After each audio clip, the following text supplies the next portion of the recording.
仙宗60年来第一次招收弟子，街道上就挤满了想要成仙的凡人，而你每天也都会准点到地排队。可奇怪的是，每次快要排到你时，已经都会主动将位置让出。负责维持秩序的仙人见我行为怪异，不免心生疑惑。哎，这位小兄弟，我见你一连来了3天，可每天一到这时辰就走，不知是有何急事？见仙人主动发问，你也不敢隐瞒。我家中还有爷爷卧病在床，每隔一段时间就得为他翻一下身，我是怕回去晚了，他老人家难受。听清缘由，仙人微微颔首，略感欣慰，继而轻笑开口：原来如此，小兄弟，你若是嫌排队慢，我亦可为你测试灵根，只是你灵力较杂，可能会产生些许疼痛。闻言，我先是一喜，但笑容却很快收敛。多谢仙人好意，可我听说一旦被测出灵根，就会被带回仙宗修行，几年都未必能回来一次。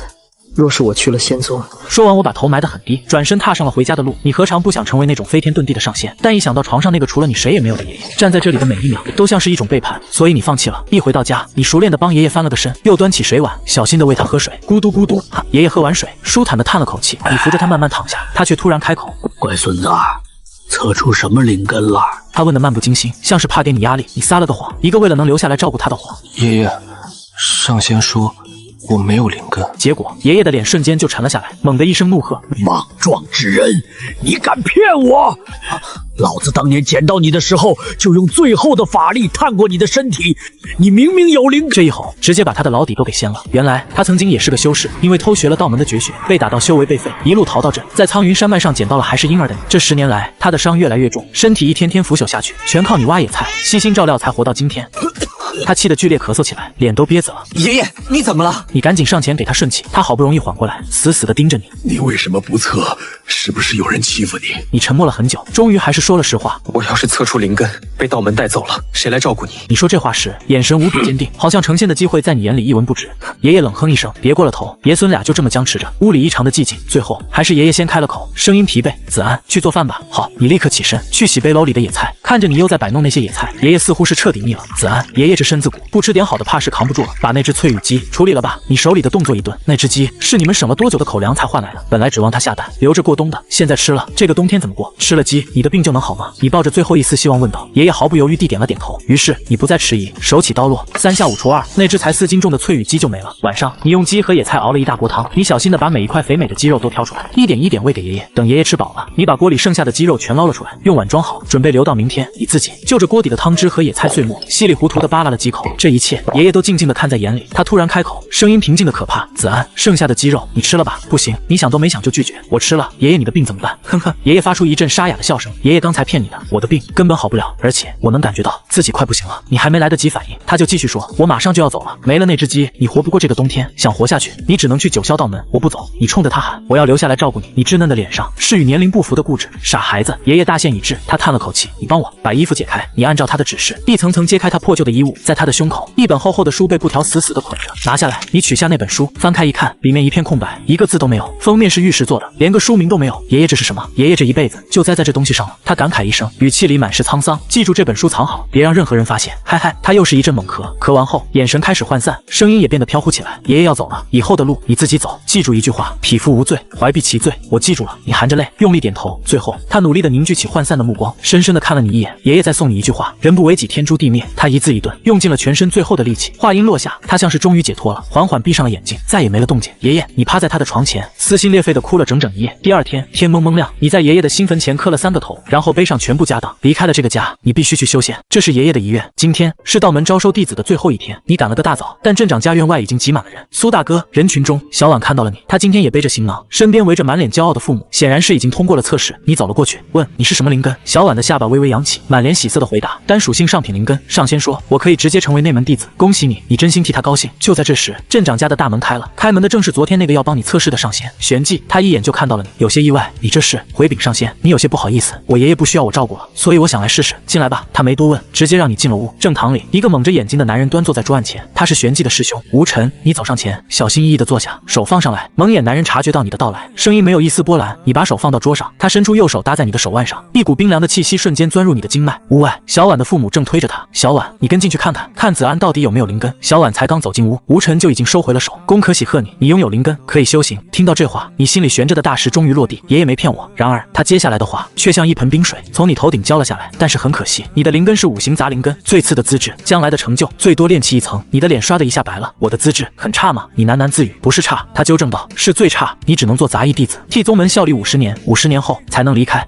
愿意吗？只要能修仙就行。我愿意。你毫不犹豫地回答。好，出去等着吧。你向他行了一礼，转身走出正堂。一到院子里，你看到小婉，正想跟他说话，他却像见了什么诡异之物一样，猛地缩到了他父母身后。小婉的母亲把你拉到一边，脸上挂着虚伪的笑。子安啊，你看，你和小婉现在都是上仙了，但你是杂役，小婉是内门弟子，这注定是云泥之别。婶婶，你什么意思？你心里有了一丝不好的预感。她和她丈夫对视一眼，终于图穷匕现。你爷爷当年救过小婉爷爷，他们二老给你们定了婚约。现在你看你们身份差这么多，这婚约要不就算了吧。你感觉一股寒气从脚底直冲天灵盖，你下意识地看向小婉，那个你从小一起长大的女孩，她的眼神里竟然满是嫌弃，那眼神让你心寒彻骨。好，你一言不发，从包袱里翻出那份珍藏多年的婚书，当着他们所有人的面，唰的一声撕成了2半。苏子安，小婉的脸涨得通红，冷冷地警告你，以后再到门不准提我们过去的事，听见没有？忘恩负义，还反过来威胁你。你看着他，一字一顿地从牙缝里挤出几个字，你让我觉得不是。说完，你转身就走。爷爷没了，婚约也毁了，你强忍着眼泪不让他掉下来，你怕被人笑话。玄寂师兄全程目睹了这一切，他走过来拍了拍你的肩膀，没事的，杂灵根也能修行。我叫玄寂，也是杂役弟子，你可以叫我师兄。里面那个叫吴尘，和我一样。你愣住了，没想到这2个仙风道骨的上仙，竟然也只是杂役。见过玄寂师兄，你连忙行礼。就这样，你跟着他们上路了，一路翻山越岭，你才真正明白什么叫云泥之别。小婉那样的内门弟子，舒舒服服地坐在一头巨大妖兽拉着的辇车上，而你们这些杂役只能跟在车后面，用2条腿徒步走完800里山路，还没进山门，差距就已经如此赤裸。你终于懂了，为什么小婉一家要退婚。但比起辇车，你更羡慕那个蒙着眼睛的吴尘师兄，他踩着飞剑在天上缓缓飞行，那才是你想象中上仙的样子。经过1个多月的跋涉，你们终于抵达了9霄道门。一进山门，内门弟子和外门弟子立刻被各自的长老接走，而你和另一个叫赵浩然的同乡，则被玄寂带到了杂役堂。杂役堂堂主给你们每人发了1本归元诀，1枚引气丹，就把你们分给了王管事。王管事把你们领进一个院子，这里是柴房，专门负责给炼丹的丹顶峰弟子提供木柴。你们俩一个砍柴，一个劈柴，每天100斤，自己选。王管事冷冷地说道。赵浩然想都没想，选了看起来更轻松的劈柴，于是你就只能去砍柴。第1个月完不成任务不罚你们，1个月后完不成就要扣贡献点，甚至挨罚。听明白了吗？明白了。你和赵浩然赶紧回答。入夜，你独自待在房间里，把那枚珍贵的引气丹藏在床下，然后从怀里掏出了那本无名道卷。1个月来，这玩意儿一直绑在你身上。玉石的封面坚硬无比，已经把你的肚子都磨破了皮。爷爷让你藏好它，却没说它到底有什么用。你没多研究，把它放到一边，拿起归元诀，盘膝坐下，开始尝试修炼。你闭上眼，努力去感受天地间的灵气，想把它们吸入体内，但这比想象中难多了。你试了一整晚，都毫无进展。第2天一早，咚咚咚的敲门声响起，开门的是个满脸胡子的邋遢壮汉，他扔给你一把砍柴刀。我叫石猛，以后你跟我上山砍柴。一路上，石猛给你指认了哪些植物有毒，哪些果子能吃。你连声道谢，心想这位师兄人还不错。结果到了地方，你才发现自己想多了。他指着一棵只有你大腿粗的青冈木，让你砍。你用尽全力一刀下去，刀直接被弹飞，虎口震得发麻。那树干上连个白印子都没有。石猛看得直摇头，不耐烦地把你推开。推，他往手心啐了口唾沫，运起灵力，猛地一刀劈下，大刀深深嵌入树干，差一点就断了。用你的刀把树皮刮了，就这一颗，够你2天的任务量。他命令道。你费力地刮着树皮，动作笨拙。石猛在一旁看得直撇嘴，照你这样，一辈子也完不成任务。他眼珠一转，皮笑肉不笑地看着你。不如这样，你把你那枚引气丹给我，以后你只管剥树皮，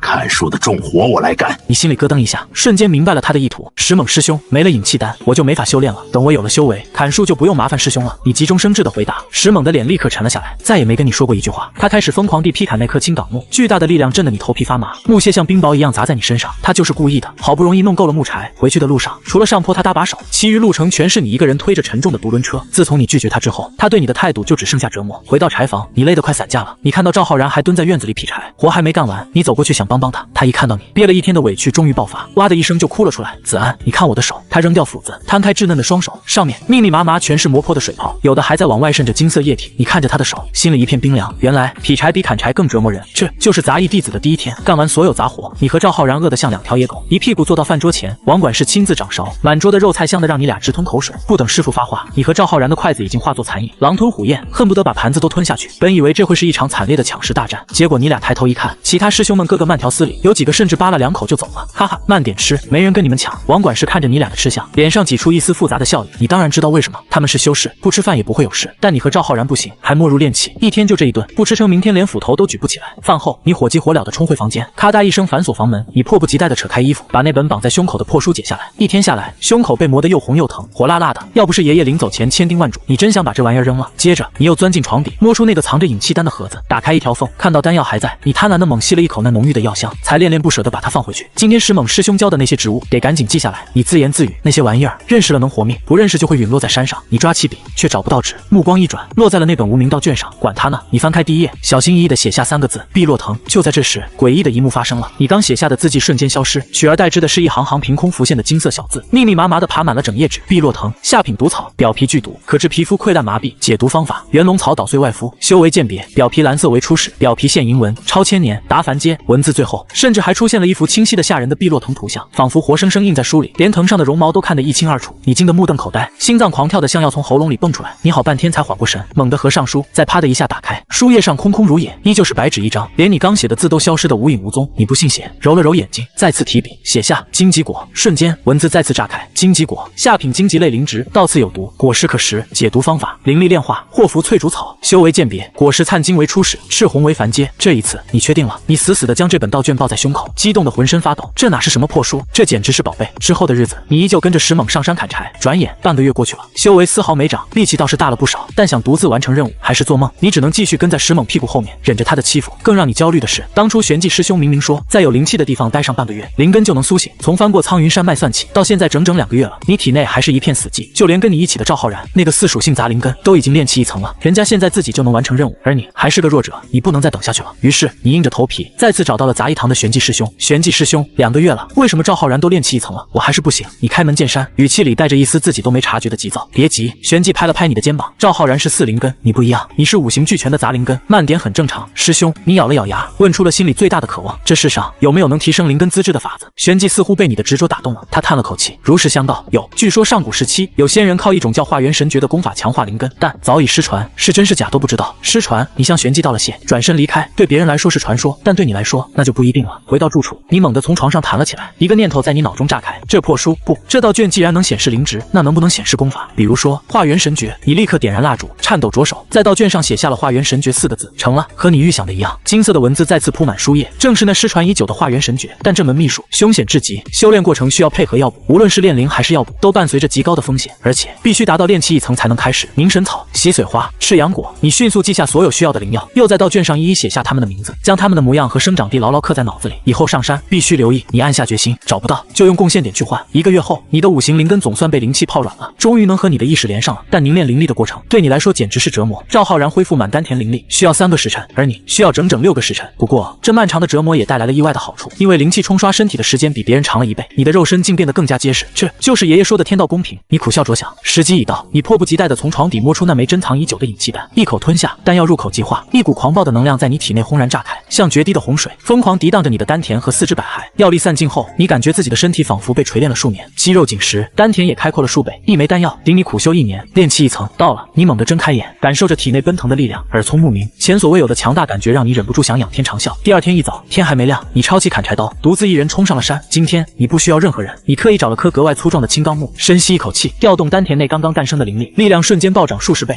你猛地一刀挥出，锵一声巨响，砍柴刀竟硬生生劈开了坚硬的树皮，入木1寸，成了。你心头狂喜，抽出刀，对准刚才的刀口，再次灌注灵力，狠狠劈下第2刀，锵，柴刀又深了半寸，但这点深度还远不足以砍倒这棵巨树。你提刀蓄力，第3刀落下时，体力有些透支，刀锋一偏，在旁边砍出了新的口子。可恶，你看得清，身体却跟不上。你喘着粗气，歇了一会儿才继续。等砍到入木3寸多，你用尽全身力气才把树推倒。然而就在这时，一股强烈的虚弱感席卷全身，你腿一软，差点跪在地上。内视一看，丹田里的灵力已经干干净净，就这么几刀，你的修为就被榨干了。你无奈的原地坐下，开始打坐恢复。这没半天时间根本缓不过来，今天的任务怕是悬了。太阳刚升起，石猛扛着刀晃晃悠悠地上了山。他路过你这儿，看见你已经放倒了一棵青岗木，脸上却没半点惊讶，反而全是轻蔑。哟，苏子安，你小子不会以为到了炼气1层就翅膀硬了，不需要我了吧？他一步步向你走来。我问过王管事了，你就是个最弱的5行灵根，你的终点就是别人的起点，知道吗？识相的，以后每个月的贡献点都孝敬给我，我呢也不白拿，每天帮你砍倒1棵树，让你省点力气。他的语气咄咄逼人，但你听得出来，他不是在刁难，而是在陈述一个他眼里的事实。在他看来，修炼资源给你就是浪费。你缓缓睁开眼，看着他，用最卑微的语气说出了最狂的话：多谢石猛师兄好意，我知道我资质差，但是我不服。石猛愣了一下，随即爆发出大笑，笑得前仰后合。切，新来的弱者都跟你一样不知天高地厚。他指着你，摇了摇头，行，你继续，等你扛不住了，随时来求我。说完，他提着刀，头也不回地走进了林子深处。你没有理会他，从旁边的荆棘果藤上薅下一把果子，连枝带叶塞进嘴里，肚子里有了东西，虚弱感才稍稍缓解。你站起身，重新抡起柴刀。黄昏时分，你才拉着满满一车木头，精疲力尽地回到柴房。哟，今天一个人去的？王管事看到你，脸上露出出一丝欣慰的笑容。是，师傅，我到炼气1层了。你笑着回道：120斤，不错。王管事称完重，拍了拍你的肩膀，明天少弄点，不用这么拼。你心里清楚，你这是超额了，但你是新人，不像石猛那帮老油条敢耍滑头。吃完饭，你又是一头扎进房间，开始修炼。石猛觉得你坚持不了多久，但他错了，你非但没有放弃，反而渐渐沉醉在这种每天都能感受到自己变强的感觉中。砍柴对你来说也成了一种修行。半年时间，眨眼就过，你从需要6个时辰才能完成任务，到如今4个时辰就能轻松搞定。挥刀的手法越来越稳，对灵力的掌控也越来越纯熟。贡献点攒了500，可以换1枚引气丹或者1株洗髓花。你犹豫了，引气丹能让你修为精进，但洗髓花却是修炼化元神诀、改善灵根的关键，简直拼了！先解决根子上的问题。你打定主意，长远来看，改善灵根才是王道。来到杂役堂，当值的还是玄寂和那个蒙眼的无尘师兄。哟，你小子突破炼气1层了。玄寂看到你，有些惊喜。你恭敬地行了一礼，递上令牌。师兄，我想用500贡献点兑换1株上品灵草洗髓花。玄寂点点头，竟然破天荒地亲自带你前往珍宝阁。可就在你们走后，一道剑光呼啸而至，落在杂役堂门口。一个炼气大圆满的修士，身后还紧搂着一个清秀少女。蒙眼的无尘立刻站起身，这位师兄有事吗？那少女从飞剑上跳下来，竟带着一脸玩味，凑到无尘面前，似乎想确认他是不是真看不见。无尘虽然看不见，却能感觉到他那股子小人得志的劲儿，但他没发作。你还记得我吗？凌渊镇的。少女开口了。无尘想了起来，你是秦婉。他对这个当场退了你婚的上品灵根印象深刻。没错，秦婉点点头，见过秦婉师姐。无尘微微弯腰行礼，这一拜让秦婉的虚荣心瞬间爆棚。昔日高高在上的上仙，现在却要对自己行礼，这种感觉实在太爽了。免礼，他昂起头，用一种上位者的姿态问道：问你个事，苏子安在哪？回师姐，他现在是柴房的杂役。无尘语气恭敬，面无表情，他心里却在冷笑。区区一个炼气2层，也敢在自己这个炼气9层面前摆谱，要不是在宗门里，一巴掌就能把他镇压。我要建个洞府，你给我挑2个人，其中必须有苏子安，懂了吗？秦婉加重了语气，懂了。无尘立刻点头。等秦婉和那个陆阳师兄交代完地点，腻腻歪歪的驾着飞剑离开后，玄机正好带着你回来了。苏子安，你等一下。无尘叫住了你，怎么了？无尘师兄，你有些疑惑，有人点名让你去做事，为期1个月，报酬500贡献点，打造洞府的活提前完成，贡献点照给。无尘面色冰冷，语气里带着一丝压抑的怒火。这段时间砍柴任务免了，回去收拾一下，明天来这集合。对了，叫上赵浩然。你不敢多问，只能恭敬地答应下来。离开杂役堂后，你直奔深山，找到了早就盯上的1株凝神草。回到房间，你将所有灵草捣碎，混着刚换来的洗髓花和赤阳果，眼睛一闭，全吞了下去。药刚下肚，一股痛苦无比的苦辣瞬间在你5脏6腑炸开。你想吐，却已经晚了。药力开始发作，你浑身能量逆流，不受控制地倒在地上抽搐起来。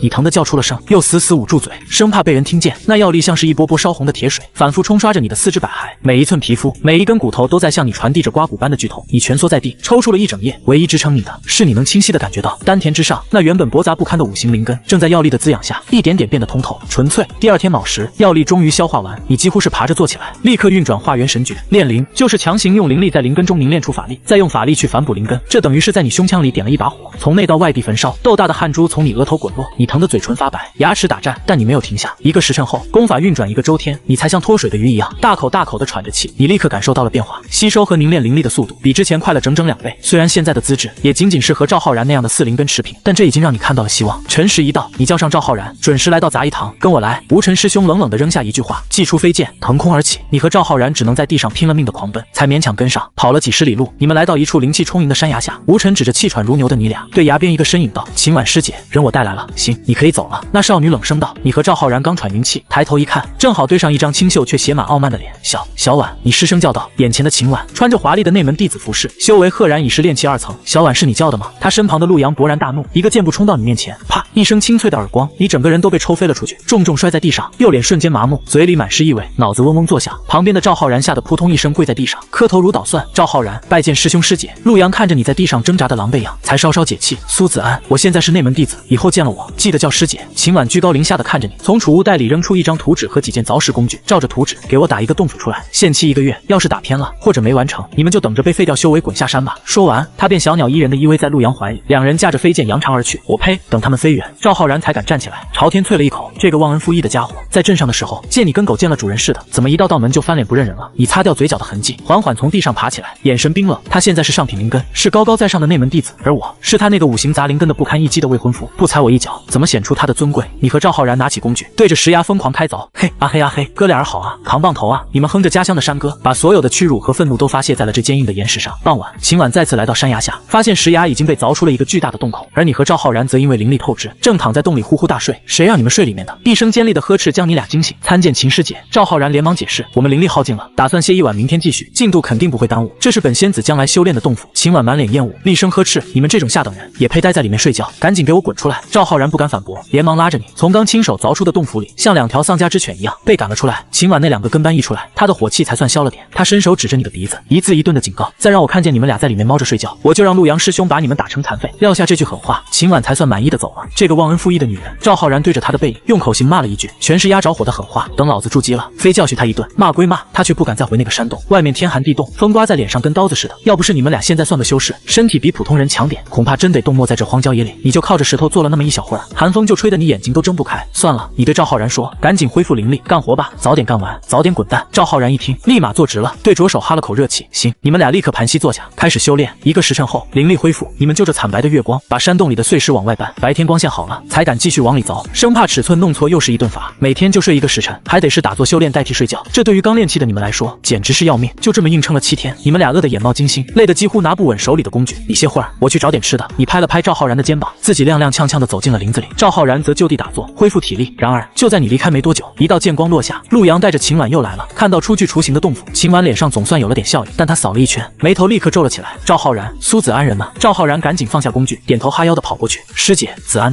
他去找野果了，马上就回来，是吗？秦婉嘴角一撇，满脸不信。也就在这时，你用衣服兜着几个野果，急匆匆地跑了回来。一看到他们俩，你的脸瞬间就沉了下去，但还是强压着火气行礼。见过师兄师姐。秦婉压根没看你，像是当你是空气。他转身，直接从怀里拿出一张凭证，对着赵浩然说，这是1000贡献点，本来是你们俩平分的。他故意顿了顿，眼神轻蔑地扫了你一眼，但是我只看见你一个人在干活，另一个人嘛在偷奸耍滑，所以这1000点全赏你了。这话像一盆冰水，从你头顶浇到脚底。赵浩然愣了一下，没敢反驳，弯着腰恭恭敬敬地接过了那1000贡献点。多谢师姐。他脸上挤出谄媚的笑，把洞里的碎石清完，你就可以滚了。秦婉颐指气使地命令道，我等会儿要请阵法师来，动作快点。说完，他就和陆阳御剑飞走，从头到尾没再给你一个眼神。你的劳动，你的辛苦，被他一句话就抹得干干净净。你心头一寒，攥紧了拳头，转身就要走。子安，给！赵浩然却追了上来，一把将那1000贡献点全塞进了你手里。我还有攒的500点没用呢。他挠挠头，憨厚地说，你要换灵草就拿去，反正我也用不上。这家伙刚才还卑躬屈膝，现在却一起当头，一股热流直冲你的眼眶。你猛地转过身，用袖子狠狠抹了一把脸，不想让他看见。你走进山洞，把怀里的野果塞给他，然后抄起工具，一言不发地开始干活。2个人一起动手，很快就把山洞清理干净。检查没问题后，你们直奔杂役堂复命。吴晨见到你，态度好了不少，显然他也看明白了，秦婉那不是在帮你，是在羞辱你。他们没为难你们吧？他问。没有，贡献点拿到了。你平静地回答，半句委屈都没提。那就好。吴晨点点头。紧接着，你和赵浩然去了趟珍宝阁，1000贡献点，你毫不犹豫，全部换成了修炼化元神诀所需的灵草，刚好够1份。回去的路上，赵浩然终于忍不住了，子安，你买这堆草到底干嘛用啊？你神秘地笑了笑，以后再告诉你。现在说了你也不信。你拍了拍他的肩膀，认真道，这500贡献点算我借你的，下半年我一定还你。嗨，都说了我用不上。赵浩然摆摆手，也不知是客气还是真心，但你心里清楚，这个人情你记下了。回到房间，你看着面前那堆灵草，心脏砰砰直跳。你不是怕疼，你是怕自己扛不住，直接疼到失去意识。可以想到秦婉那轻蔑的眼神，想到陆阳那一巴掌抽在你脸上火辣辣的疼，你瞬间咬紧了牙，干了！不把这该死的5行杂灵根提上去，你这辈子都得被人踩在脚底下。你把捣碎的灵药一口吞下，然后死死咬住捣药杵，准备迎接那痛苦万分的折磨。一夜煎熬，能量在身体里像开水一样沸腾，逆流。有好几次你都觉得自己快撑不住了，但每当意识快要模糊时，秦婉和陆阳的脸就会出现在你脑海里，你必须挺过去，否则这辈子永无翻身之日。天快亮时，最后一次剧痛如潮水般退去，你整个人都虚脱了，身体却前所未有的轻松。你立刻盘膝打坐，运转化元神诀。这一次炼化灵力的速度快了一大截，炼灵结束，水到渠成，你的修为直接冲破了瓶颈，达到了炼气2层，灵根的品质也上了一个台阶，相当于3属性灵根，甚至因为5行俱全，修炼速度比普通的3属性灵根还要快。再来7次，你感受着体内的力量，眼中爆发出惊人的光芒，我的灵根资质就能超过所谓的天灵根。为了贡献点，你必须更拼命。天一亮，你就扛着砍柴刀进了山，炼气2层的修为加上半年的经验，你现在砍一棵青冈木只需要3刀。然而你正干得起劲，石猛不知何时出现在了你身后，他看着你，眼神里全是震惊和怀疑。你小子，一个5行杂灵根，半年就突破到炼气2层了。他质问道，怎么做到的？嘿嘿，你早就想好了说辞，前几天做了个任务，赚了点贡献，换了2枚引气丹。石猛半信半疑地看了你一眼，没再多问，自己也进山干活去了。你只用了1上午就完成了任务，立刻马不停蹄地赶到杂役堂。玄寂师兄，我今天的任务做完了，还能再给我安排点别的吗？我想多赚些贡献点。玄寂翻了翻翻任务册，柴房西边的山头树都砍完了，正缺人去种新的，种活1棵5点贡献，你干不干？干！旋即递给你一张地图和100贡献点，去药园找木青领树苗，这钱算我借你的，以后记得还。多谢师兄，你接过东西，火急火燎的冲回柴房，拉上你的独轮车就往药园跑。嫌车慢，你干脆把50斤的独轮车直接扛在肩上，跑得飞快。按照地图，你找到了药园。木师兄，你对着茅草屋喊了一声，一个皮肤黝黑的少年走了出来，正是灵芝师木青。他一见你，立刻笑脸相迎。什么事？师兄，我来买10棵青冈木树苗。木青的脸瞬间就垮了。10棵，你拿去当盆栽啊？第一次干，不敢多要。你陪着笑脸进来吧。他一脸不耐烦，丢给你一把锄头，就这点生意，你自己动手，你也不计较，拿起锄头就干。师兄，你们灵芝师1个月能赚多少贡献点？你一边挖一边跟他搭话，哪有那么好赚？木青叹了口气，1年能挣1000就不错了。不过嘛，要是能接点私活，倒是能多赚点。接私活，你心里一动。木青看出了你的意思，立刻来了精神。怎么？你想预定点什么？你刨完10棵树苗，才不紧不慢地问。冥神草、洗髓花、赤阳果这几样，每样1株，要多少贡献点？700。木青眼珠一转，你要是量大，可以便宜点，我要7份，你开个价吧。4000。木青一咬牙，报了个实诚价，比在珍宝阁买便宜了一大截。好，你当场拍板，就这么定了。你和木青达成约定，拉着树苗兴冲冲地上了西山。另一边，柴房里，石猛见赵浩然在劈柴，凑了过去。赵浩然，你跟苏子安上次任务到底赚了多少？嘿嘿，石大哥，一共1000，我用不上，都给他了。赵浩然实话实说，你小子这么大方。石猛一把按住他的脖子，假装生气地说：苏子安那不堪一击的灵根，拿着你的贡献点买了引气丹，现在都炼气2层了。赵浩然一听这话不对，想都没想就反驳：石大哥，你搞错了，子安他买的是灵草，不是引气丹。一瞬间，石猛的脸色变了，他死死抓住赵浩然的头，语气变得极其严肃：你再说一遍。赵浩然被他吓到了，不敢撒谎，我亲眼看见的，他换了一堆灵草。石猛听完，眼神闪烁，随即恍然大悟，一个5行废灵根，就算吃丹药也不可能这么快。不对劲，他猛地推开赵浩然，直接冲进了你的房间。与此同时，你刚好拉着独轮车从西山下来。然子，干完没？你对着赵浩然喊了一声。赵浩然没出声，只是惊恐地指了指你的房间，嘴巴一张一合。你顺着他指的方向看去，发现你的房门大开，里面传来一阵翻箱倒柜的声音。你脸色一变，立刻冲了过去，正好撞上2手空空的石猛从你房间里走出来。他恶狠狠地瞪了你一眼，什么也没说。你看着被翻得乱七八糟的房间，也沉默着，但拳头已经捏得发白。两人对视着，空气中全是火药味。等石猛走后，你找来水桶准备去浇树。你去哪？赵浩然凑了上来。西山浇水。赵浩然二话不说，也挑起一副水桶跟上。路上，你问他石猛为什么进我房间。赵浩然把刚才的事一五一十的说了。他现在怀疑我身上有秘密了。你把水浇在树苗上，冷冷的说：我骗他说我吃了引气丹，可你又说我买的是灵草。以我的资质，正常修炼绝不可能突破，所以他认定我得到了什么天大的机缘。那你到底怎么突破的？赵浩然满脸好奇。你看着他，决定把宝压在这个兄弟身上。我爷爷以前教过我一种秘术，叫化元神诀，可以提升灵根品级。我买的药材就是修炼用的。你把化元神诀的事全告诉了他，只把来源推到了已故的爷爷身上。这种事要是传出去，会给我们招来灭顶之灾。你特意把我们2个字说得很重。赵浩然听得两眼放光，羡慕地看着你。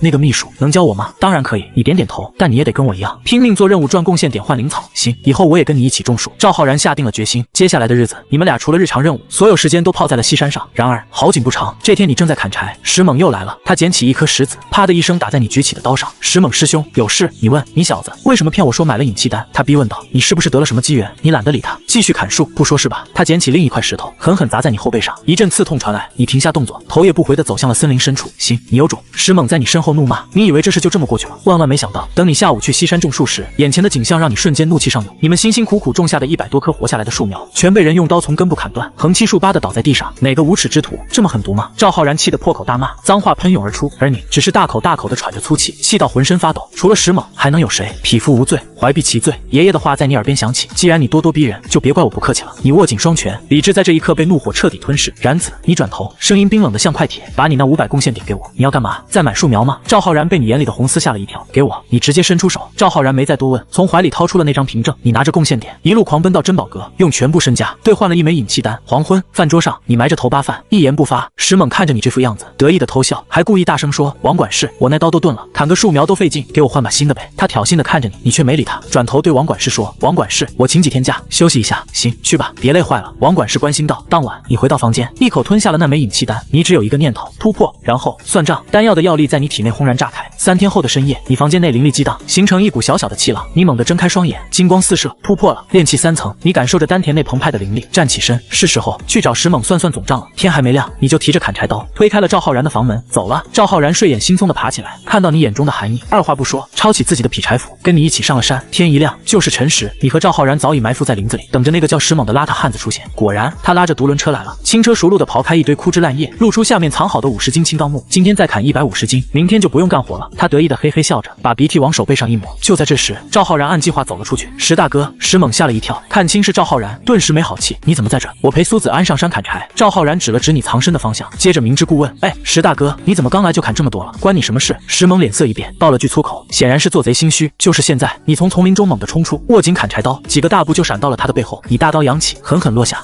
石猛察觉到了寒意，可一切都太晚了。星号，你挥刀重劈在石猛脊背，灵力灌注的刀刃劈开防御，他闷哼一声踉跄倒地，体内灵力紊乱外泄，气息迅速萎靡。星号，这个砍了30年柴的男人，最终像一块木头一样被当场重创倒下，他没了。赵浩然伸手探了探石猛的鼻息，声音都在抖。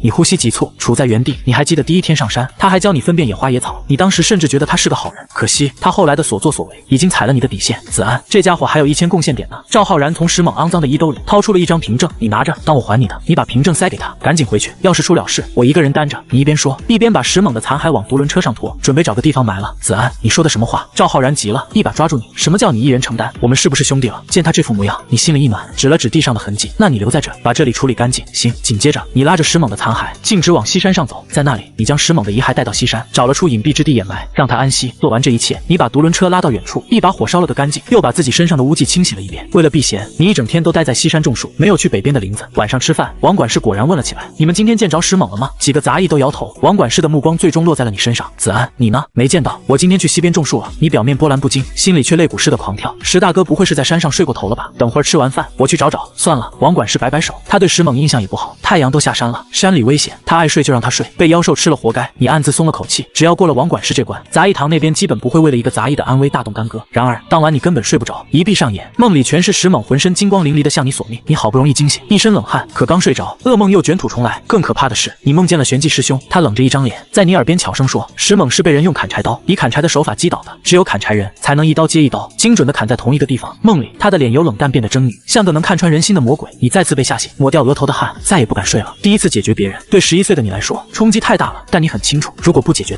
他绝对会做出更过分的事。你别无选择，还是修炼吧。你盘腿坐下，只有专注修炼才能让你暂时忘记恐惧。第二天天刚亮，王管事推开石猛的房门，空的。他脸色一变，立刻把你们9个杂役全都叫了起来。石猛不见了，大家今天停下任务，进北山找。活要见人，败要见海。你和赵浩然交换了一个眼神，默契的朝着昨天作案的方向走去，就是为了防止别人靠近。你们在那附近来回打转，一旦有人过来，就立刻把他支开。一群人在山里搜了一天，结果什么都没发现。石猛的砍柴刀和独轮车都消失得无影无踪。等你们下山，事情闹大了。王管事已经请来了杂役堂的2位执事玄寂和吴尘，他们对所有杂役进行单独盘问。轮到你时，天都快黑了。你和石猛平时关系怎么样？玄寂师兄眼神微眯，死死盯着你的眼睛，仿佛要看穿你的灵魂。我怎么可能和石猛师兄有过节？你露出一脸无辜的表情，开始半真半假的狡辩。我刚来的时候，还是石猛师兄带我上山砍柴的呢，他还教我辨认毒草，怎么挥刀发力。他这个人吧，平时看着不咋地，但相处下来还是很好的。昨天你进山了吗？玄寂又问。进了，不过没去砍柴，我去西山种树去了。你顺势卖惨，之前种的树全毁了。玄寂师兄借我的100贡献点，怕是要过一阵子才能还了。听到这话，玄寂脸上凝重的神色缓和了几分。现在天冷，等开春再种，成活率就高了。那石猛师兄不会真出事了吧？你装作好奇的问。玄寂的回答让你心头一沉，他的命牌碎了，已经陨落了。他接着说，这个人和堂主是老乡，堂主要我们务必查清楚，原来还有这层关系。你心里咯噔一下，但脸上依旧维持着担忧。他不会是被山里的妖兽吃了吧？你先回去吧，有发现就告诉我。我知道了。你起身离开，回去后你立刻和赵浩然对了口风，确定都没漏破绽，才稍稍安心。就这样，这件事居然不了了之，一直过了1年都没人再提起，直到第2年开春，北边的青党木砍光了，你们换到东边林子，结果有人在一处偏僻角落发现了没有被完全烧毁的独轮车和一把老旧的砍柴刀，刀刃上清清楚楚刻着石猛的名字。这件旧案再次被翻了出来，只不过除了你，没人知道石猛的残骸在哪，连赵浩然都不知道。事情很快上报到了外门刑罚堂，可人家根本不关心一个杂役的安危，又把皮球踢了回来。杂役堂内，堂主肥硕的胳膊猛地一砸，轰的一声，炼气9层的力量将桌案拍得粉碎，他气得满脸横肉都在颤抖。堂主息怒，玄寂提议道，要不咱们去珍宝阁借旺气法盘，你去办。玄寂很快借来了法盘，堂主带着2个执事再次来到发现砍柴刀的地方，他催动灵力，法盘吸收了刀和车上残留的气息后，指针嗡的一声，直指西边。3人顺着指针一路来到了西山，这里早已被你和赵浩然种上了一片郁郁葱葱的青党木。一进林子，堂主手中的法盘就爆发出阵阵光晕，就在这里，给我挖。玄寂不敢犹豫，直接用手刨地，没挖多深，一截粘着污秽的碎骨就露了出来。紧接着，周围的树下都发现了石猛的碎骨，堂主气得浑身发抖，声音像是从牙缝里挤出来的。这片山头是谁负责的？与此同时，柴房内经过1年的努力，你和赵浩然凑够了购买7份灵药的贡献点，但赵浩然只用了1份，就再也不敢碰那玩意儿了，说宁愿碌碌无为，也不想再体验那种痛苦万分的折磨，把剩下的都给了你。现在6份药材下肚，你已经完成了8次炼灵，你的5行灵根每一种都足以媲美单属性极品灵根，5种加在一起，你的修炼速度已经堪比天灵根，只要再炼灵1次，你就能彻底超越天灵根，修为也顺理成章的达到了炼气4层前期。咚咚咚，房门被敲响了，是玄寂，你跟我来一下。他面无表情，带着你径直走向西山。天已经黑了，山上上乌漆嘛黑的。他把你带到一棵青冈木下，捡起一截碎骨，对到你眼前。你为什么要解决师梦？玄寂师兄，我不明白你什么意思。你心里一咯噔，但嘴上还在硬撑。别装了。玄寂扔掉碎骨，这山头是你承包的，和石盟有交集的也只有你，不是你还能是谁？你死不承认，真不是我，你可以不承认。玄寂冷冷一笑，但等堂主查到你头上，就算不是你，你也没有好下场。你立刻听出了他话里有话。玄寂师兄，这是什么意思？今天下午，堂主用忘气法盘找到了这里，他问我这片山头是谁承包的，我说忘了。你心头一震，现在他正在杂役堂翻账本。玄寂的语气像是在下最后通牒，要不了多久就能查到你。师兄，我该怎么办？你虽然没承认，但语气已经是在求救。杂役堂接到一个长老的任务，要找个杂役去给他真传弟子当剑士，为期3年。你的年龄和修为正好合适，如果你能被选上，留在内门，堂主就动不了你。剑士是什么？就是给别人陪练剑法的人肉沙包。玄寂直截了当地说，稍有不慎就会被一剑重创。你愿意去吗？我愿意。你毫不犹豫，留下来必然陨落。去，还有一线生机，这是调令。玄寂递给你一张纸，去内门清玄峰找灵虚真人。你接过调令，没有说话，只是向他深深地行了一礼，然后转身消失在夜色中。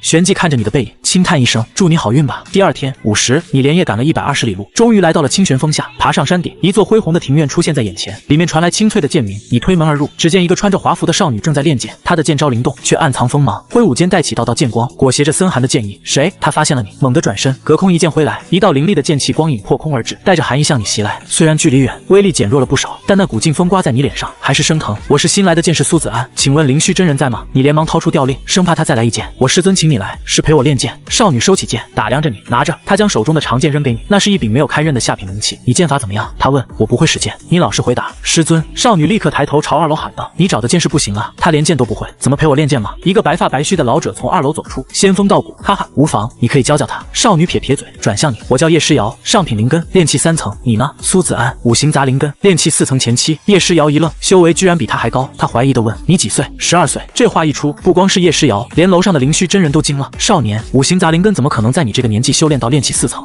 用的丹药比较多，你随便编了个理由。你修为比我高，以后可得让着我点。叶诗瑶有点怕了。诗瑶，灵虚真人笑道，你可是上品灵根，修炼速度比他快几百倍，还用他让？接下来，叶诗瑶开始教你一套叫领风剑法的基础剑法。1个时辰后，你勉强记住了所有招式，但怎么都领悟不了要领。叶诗瑶的耐心很快耗尽，动作要快，手臂要稳，出剑要狠。你但凡哪里出错，他手中的长鞭灵气就啪的一声抽在你身上。一天下来，你浑身青一块紫一块，要不是你炼气4层肉身结实，早被他重创了。晚上，你拖着伤痕累累的身体回到房间，盘腿疗伤。照这样下去，你迟早要被他重创。不知道无名道卷对剑法管不管用？你心念一动，取下胸口的无名道卷，用毛笔在第一页写下领风剑法4个字。领风剑法，下品剑法，需领悟寒雪剑意，方能将此剑法发挥极致。下一秒，书页上浮现出图文并茂的剑谱。当你看向书中那个摆着剑招姿势的人影时，那人影突然活了。他在书中将整套领风剑法完整的演练了一遍。演练完毕，那人影竟化作一片晶莹剔透的雪花，从书中飞出，直接没入了你的额头。你闭上眼，能清晰的感觉到一个完美的人影正在你的视海中无休无止的演练着领风剑法。他手中长剑寒意凌冽，每一招每一式都蕴含着令人胆寒的剑意。这是一种意志，可以令人胆寒的意志。你瞬间沉浸其中，随着识海中的人影不断演练，你对剑法的领悟飞速提升。第二天，你起了个大早，抱着长剑在院子里等叶诗瑶。你倒是勤快。叶诗瑶揉着睡眼惺忪的眼睛走了出来。师姐，你昨天教的剑法我已经领悟了，是吗？你演练一遍我看看。叶诗瑶一脸不信。你握住剑柄，刹那间，一股彻骨的寒意从你周身散发，周遭气温骤降。你脚步轻点，身形如鬼魅般飘动，手中长剑划出几道轻柔的剑光，丝丝缕缕的寒霜之气萦绕剑身，如同冰雾。你竟然一夜之间就领悟了寒霜剑意。叶诗瑶惊得从2楼直接跳了下来。打断了你，我晚上在脑子里练了一夜就懂了，你跟我过几招。叶诗瑶不服气，也抄起一把长剑，身形如电，猛地向你袭来。你眼神一凛，脚下后撤，手臂一挥，一道寒霜剑气激射而出，与他的剑光轰然相撞，冰屑飞溅。叶诗瑶剑招连绵不绝，身形在风雪中穿梭，一道道剑气纵横交错，向你席卷而来。其中一道剑气擦中你的左肩，虽然没破皮，但那股寒意瞬间侵入，让你的左臂一阵麻痹。你深吸一口气，将全身灵力灌注于长剑，施展出领风剑法最后一式双华镜灭。一道巨大的森白色剑气挥洒而出，与叶诗瑶的攻击正面碰撞，轰！庭院爆发巨响。你凭借着更高的修为，一剑冲破了他的防御。叶诗瑶脸色骤变，想躲也来不及，剑气擦着他的衣衫而过，在他的肩头留下了一道浅浅的伤痕。他踉跄后退几步，望着你，眼中满是不甘和震惊。你敢伤我？他恼羞成怒，死死地瞪着你。你左肩也被叶诗瑶的剑气命中，受了不轻的内伤，但他更惨，精液已经染红了华服，肩头一道清晰的剑痕。你心里咯噔一下，我不是故意的。看到你这副害怕的样子，叶诗瑶眼珠子一转，反而笑了。如果我师尊知道你伤了我，你猜他会怎么对你？你沉默了，这摆明了是要威胁你。我可以不告诉他。叶诗瑶凑近你，压低声音，但你必须答应我一件事。你说你还能怎么办？他几乎贴到你的耳边，吐气如兰，说出的话却冰冷刺骨。以后不准再用剑意，尤其是我师尊在的时候，你要装得很笨。这女人的心思，你一下就懂了。她怕你的剑道天赋被灵虚看中，抢了她的宠爱。可以，你当即同意，但紧接着话锋一转，不过你也得答应我一件事，说来听听。叶诗瑶的眼神像藏着刀子，很不爽。以后咱俩过招，你也不许用剑意，更不许伤到我。叶诗瑶扑哧一声笑了，满脸嘲讽。你一个大大男人，还怕我伤了你？不过他还是点了点头，算是同意了。说完，他收起剑，转身回房疗伤，脱下衣服，看着肩头的剑痕，银牙紧咬，眼里几乎要喷出火来。苏子安，你给我等着！他输在修为，但他是上品灵根，修炼速度是你的几百倍。他想等他突破到炼气4层，一定要让你好看。练剑之余，你也在拼命修炼。现在的你，修炼速度一日千里，短短1个月就冲到了炼气4层的巅峰，瓶颈早就松了。你现在是硬压着修为，不敢突破，生怕秘密暴露。就在这时，叶诗瑶养好了伤，声音从门外传来：“苏子安，出来练剑了。今天教你中品剑法碧波剑诀，看仔细了。”他演练了一遍，剑光粼粼，暗藏锋芒。对现在的你来说，掌握剑招轻而易举。你盘算着，等晚上回去用无名道卷一参悟，剑意立马就能到手。和他过了几招后，叶诗瑶从乾坤袋里掏出一袋贡献点，师尊给你的500点，这么多，你脸上终于有了笑容。1个月500贡献点，这日子可比在杂役堂强太多了。拿到钱，你立刻告了半天假，直奔外门珍宝阁。师弟要点什么？一个负责接待的杂役斜眼看你，有没有能隐藏修为的秘法？那杂役一听，直接嗤笑出声，语气充满不屑：“你一个杂役，还隐藏修为？藏息术，下品秘法，400贡献点。”他断定你就是随口一问，根本买不起。乾坤袋怎么卖？你又问。下品的500，中品的1000，来个下品的。你把刚到手的贡献点拍在柜台上，回到住处，你立刻把绑在胸口的无名道卷塞进了乾坤袋里。接着，你取来纸笔，在道卷上写下藏息术和碧波剑诀。光影闪动，秘法和剑法瞬间在你脑中融会贯通。有了藏息术，老子终于可以放心突破了。你心念一动，不再压制，丹田内的灵力瞬间暴涌而出，形成道道气浪，一股更精纯的灵力在你体内凝聚，力量、感知、生命力都暴涨了一截。炼气5层前期，你迅速运转藏息术，将外在气息稳稳地伪装在了炼气4层。第二天，你和叶诗瑶的对练又开始了，在不使用剑意、不伤到对方的前提下，你们的对练简直像小孩过家家。结果灵虚真人回来一看，脸当场就黑了。诗瑶，再过2个月就是你和通玄长老弟子切磋的日子。他对着叶诗瑶话里话外却全是敲打，再这么练下去，我的老脸都要被你丢光了。叶诗瑶低着头，像个犯错的孩子。紧接着，他从乾坤袋里取出一件护甲扔给你，这是玄甲衣，下品灵气，我要用剑意了，会尽量不伤到你。你明白他的难处，只能穿上护甲硬抗。结果就是1天下来，你浑身都是暗伤。他的寒系剑意专门伤人脏腑。入夜，你正在房间里运功疗伤，门被悄悄推开了，是叶诗瑶。苏子安，是我。他压低声音，生怕被楼上的师尊听见。你来干嘛？你正窝着火呢。要不是你压着修为，还不能用剑意，他能伤到你？这是9炼真身，上品秘术，可以提升肉身强度。他把一本秘籍放在你床头，好好练，以后就不容易受内伤了。千万别让我师尊知道，他给你这宝贝不是示好，是想把你打造成一个更耐揍的人肉沙包。知道了，你收下秘术，等他一走，你立刻开始修炼。靠秘法一运转，体内灵力激荡，皮肉与经脉承受着剧烈冲击，需不断引导生命精华才能将其驯化。但为了变强，你咬牙撑了下来。2个月后，灵虚和通玄2位长老的真传弟子切磋之日到，地点就在清玄峰。灵虚摆下宴席，广邀同门，其中赤霄崖的苍穹真人还带来了他的爱徒。秦晚，你作为剑士，只能跟在叶诗瑶身后伺候。你看着台上那几个被长老们视若珍宝的天才，内心一阵冷笑，太弱了。我这爱徒刚入门2年，就让他演练一套剑法，给大家助兴如何？苍穹真人嘴上谦虚，实际上就是来砸场子的。秦晚得到示意，一跃登上高台，行了一礼后，目光直勾勾地看向你这边。夏师姐，你的剑士可否借我一用？他早就盯上你了。和叶诗瑶打，他没把握，但采一个杂役出身的剑士稳赢。叶诗瑶看了一眼你，又看看秦晚，问道：“你确定？”夏师姐若是不愿意，那师妹只好斗胆向师姐讨教了。秦晚脸上带着恶意的微笑，自信满满。叶诗瑶气不过，拔剑就要上台，却被你一把按住。想挑战我家剑主，得先过我这一关。你持剑走上高台，你等这一刻，等了太久了。本来你想安安稳稳度过这3年，但偏偏是秦晚这个曾经百般羞辱你的女人送上门来，这口气你咽不下。苏子安，秦晚见你上台，笑得更灿烂了。我下手会很重，败在我手上的剑士已经有10个了。你确定？你二话不说，从乾坤袋里掏出叶诗瑶给你的玄甲衣，直接扔在他面前。我下手也重，你最好穿上。你的语气里满是不屑，你敢挑衅我？秦晚瞬间炸了，台上的苍穹真人也怒了。小婉，不必留手，有了师尊撑腰。秦晚的剑动了，你随之迎击，2剑相撞，灵力爆开。他的剑势太弱，直接被你的剑气震得连退数步。1个回合，高下立判。怎么可能？你竟然是炼气6层！秦晚满脸难以置信。你要是觉得我修为欺负你，你淡淡开口，我可以压着修为跟你打。你话音刚落，身上的气息瞬间压制到了和他同阶的炼气4层。秦晚怒火攻心，再次持剑杀来，用的是他的得意剑法青红剑法。领风剑法，寒芒出现，你高高跃起，一剑直刺而下，冰雪剑气瞬间让周遭气温骤降，枪漫天冰霜炸开，青红剑意被轻易碾碎。秦晚连人带剑被你一剑轰飞数丈，直接滚下了演舞台。你收剑而立，声音不大，却传遍全场。就你这点实力，也配挑战我家剑主？回去再练几10年吧！秦晚哇的一声，当场气得呕出一口金光，全场哗然，台上的长老们全都惊呆了。一个杂役剑士压着修为，用最下品的领风剑法碾压了上品灵根天才的上品青红剑法。师兄，你这清玄风真是卧虎藏龙啊！苍穹真人皮笑肉不笑的恭维一句，飞下台去查看秦晚的伤势。师尊，他明明只是个5行杂灵根，怎么会这么强？秦晚还在溢出金光。你说什么？他是5行杂灵根？苍穹真人大惊，立刻站起身，对着你高声喊道：“少年，可否让我检测一下你的灵根？”根。没等你回答，灵虚真人猛地站了起来，直接打断：苍穹，是你自己让你徒弟上台的，怎么输了不服气？天意师兄误会了，我只是想干什么？想对我的人出手，以为我看不出来？灵虚真人寸步不让，他看出了你的不凡，绝不可能让你被别人抢走。师瑶，该你上场了。灵虚直接转移话题。叶师瑶硬着头皮上了台，他的对手通玄长老的弟子魏红，在见识了你的实力后，已经吓得腿软，没打几下就认输了。叶师瑶赢了，却一点也高兴不起来，风头全被你这个剑士抢光了。他回到座位，恶狠狠地瞪着你，压着声音说：原来你一直隐藏修为，难怪我打不过你。你误会了。你淡淡的回了一句：什么意思？我一直都在压着修为和你对练，同境界，你依然不是我的对手。叶师瑶被你噎得说不出话，只能白了你一眼，扭过头去。宴会一结束，灵虚立刻把你叫到了他的房间，他用法力在你体内游走探查，越探查越是心惊，你竟真的是五行灵根，可为何如此精纯？这通透程度已经堪比极品灵根了。你的剑法是谁教的？叶师瑶师姐，你领悟寒霜剑意用了多久？一天。灵虚目光一凝，突然开口：师瑶，进来。门外的叶师瑶吓了一跳，只能乖乖走进来。他说的可是事实？灵虚质问他。是。叶师瑶抠着手指，可我平日见你们对练，他从未使用剑意，又是为何？你知道，你翻身的机会来了。是叶师瑶师姐说，我见到天赋太高，怕被您看中，不允许我在您面前显露。你一五一十的把他如何胁迫你的事说了出来。此事当真？灵虚脸色一沉，叶师瑶哇的一声就哭了出来。师尊，是他先把我打伤的。但灵虚根本不理他，他缓缓蹲下身，目光与你平视，眼神灼热而期待。老夫乃是清玄峰首席长老，金丹修为，你可愿拜我为师？你很清楚，你若不同意，就会陨落。一个天才杂役，他绝不会放任流落到别人手中。晚辈当然愿意。你嘴上阿谀奉承，心里却记着他当初那不屑的眼神。只是我一个杂役，拜您为师，不会辱没您的威名吗？放心。灵虚大笑，只要你拜我为师，你就是真传弟子。那些内门弟子见了你，都要叫一声师兄。弟子苏子安拜见师尊。你立刻行礼。好好好。灵虚大喜。师瑶，还不快来见过你师兄？师尊，我先拜的师，为什么他是师兄？叶师瑶不服气的嘟囔：他比你大，修为比你高，你觉得你配做他师姐吗？灵虚老脸一沉，叶师瑶委屈的又哇哇大哭起来。灵虚送了你一个中品乾坤袋作为拜师礼，然后把自己的令牌交给叶师瑶，带你师兄去办理入门登记。一路上，叶师瑶都在骂骂咧咧：好你个苏子安，一个大男人怎么这么有心机？我有心机。你眉头一皱，冷冷道：我今天在台上帮你赢了秦婉，给你长了脸，你不谢我。还有，以后跟我说话客气点，小心我揍你。你现在的身份是他的师兄。叶师瑶一听这话，脸瞬间垮了，连忙拉着你的衣角，娇嗲地说：师兄，别生气嘛，人家心里其实很敬佩你的。你看着他这副嘴脸，只觉得反感。我还是喜欢你之前那副桀骜不驯的样子。办完手续，你回到房间，打开了师尊送的拜师礼，888枚灵石，一柄上品灵气秋水剑，一本上品剑诀星河幻影剑，还有10枚引气丹。你立刻取出无名道卷，开始参悟新的剑诀。一夜过去，你已将剑诀参悟了1成。第二天天刚亮，你就直接去敲叶师瑶的房门，赶紧起床陪我练剑。凭什么？凭我是你师兄。你直接推开门，揪着他的衣领子把他拖了出来。今天师尊不在，我下手可是很重的。哼！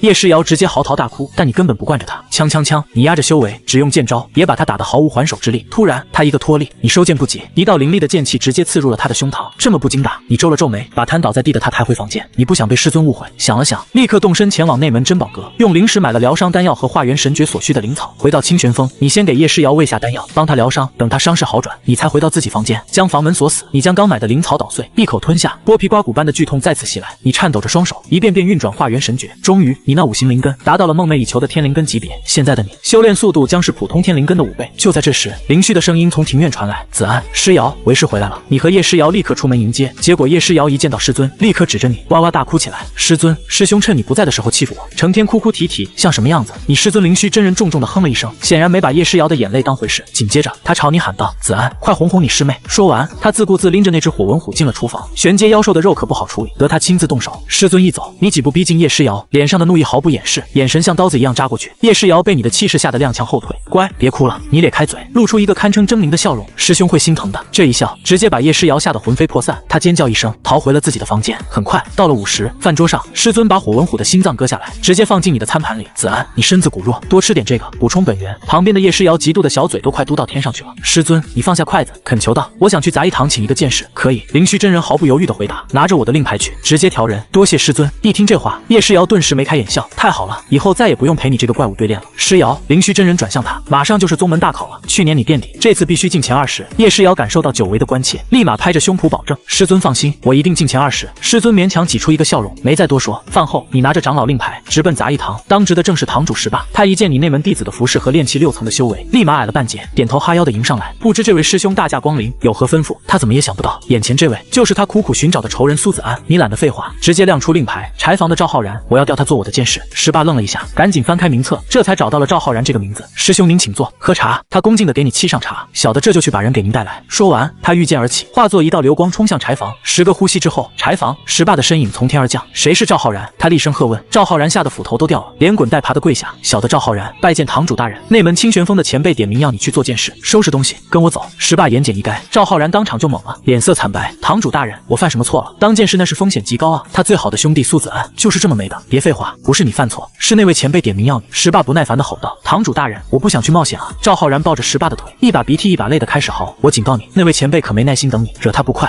你今天就得陨落。”这时，柴房主事王管事走过来，拉起撒泼打滚的赵浩然：“内门的大人物咱惹不起，去吧，没准是好事。王管事，你就救我！苏子安走了，我干活最勤快了，你帮我求求情啊！”赵浩然死死抱住他的大腿，这下石霸的耐心彻底告罄，他猛地驾驭飞剑冲到赵浩然身边，一把抓住他的肩膀，直接把他拎上了天，朝着杂役堂飞去。师兄，人给您带来了。石霸像扔无用之物一样把赵浩然扔到你脚下，赵浩然吓得魂不附体，抱住你的大腿就开始哭嚎：“前辈饶命啊！小的给您做牛做马，就是别让我当件事。”你摇了摇头，无奈的开口：“然子，男子汉大丈夫，流精液不流泪。”这个称呼，这个声音，让赵浩然浑身一僵，他猛地抬头，看清了你的脸，苏子安，你怎么，你还活着？赵浩然眼珠子都快瞪出来了。说来话长，你把他扶起来，简单解释道：“我被灵虚真人看中，收为真传弟子了。”赵浩然摸着你身上华贵的绸缎，震惊的说不出话来，半天才憋出3个字：了不起。以后你名义上是我的剑士，实际上安心修炼就行，没人敢动你。你拍了拍他的肩膀。就在这时，一个冰冷的声音插了进来：“你叫苏子安？”是石霸。他死死地盯着你，脸色不对劲。是我，有事。你毫无惧色地回视他。柴房之前的那个杂役弟子。你点了点头，他的声音压得更低，带着寒意：“是你解决了我族人师吗？”是我。空气瞬间凝固。为什么解决他？石霸的脸阴沉的能滴出水来。他欺辱我一怒之下就把他解决了。你语气平淡，仿佛在说一件微不足道的小事，笃定他不敢动手。果然，石霸死死瞪着你，拳头捏得咯咯作响，最终却只能像泄了气的皮球一样，硬生生从牙缝里挤出一句话：“那可真是该解决。”随即，他脸上瞬间堆满假笑，呵呵呵。第二天，玄寂和吴尘一回来，石霸立刻找到了吴尘。苏子安真是5行杂灵根，你确定没看错？堂主，千真万确，我亲自探查，还用验灵石确认过，他的资质烂到了极点。石霸眼神一寒，这就对了，石猛那小子专爱欺负没本事的，他会去欺辱苏子安，说明这小子身上一定藏着什么天大的机缘。一个杂灵根能在1年内修炼到炼气6层，这根本不可能。想到这里，石霸眼中闪过一丝贪婪，立刻御剑飞起，直奔内门赤霄崖。他要去见他的靠山，他的老祖石玄长老。赤霄崖一座庭院内，老祖晚辈有大事禀告。石霸恭敬地站在院外，院内2位金丹老怪正在对弈，一位是赤霄崖首席长老苍穹，另一位就是石霸的老祖石玄。说石玄头也没抬，杂役堂出了个小子，12岁，5行杂灵根，现在是炼气6层。话音刚落，2位长老下棋的手同时停住，猛地看向他。你说的是不是一个叫苏子安的小子？苍穹真人冷冷开口：“长老，你也认识他？”石霸大惊，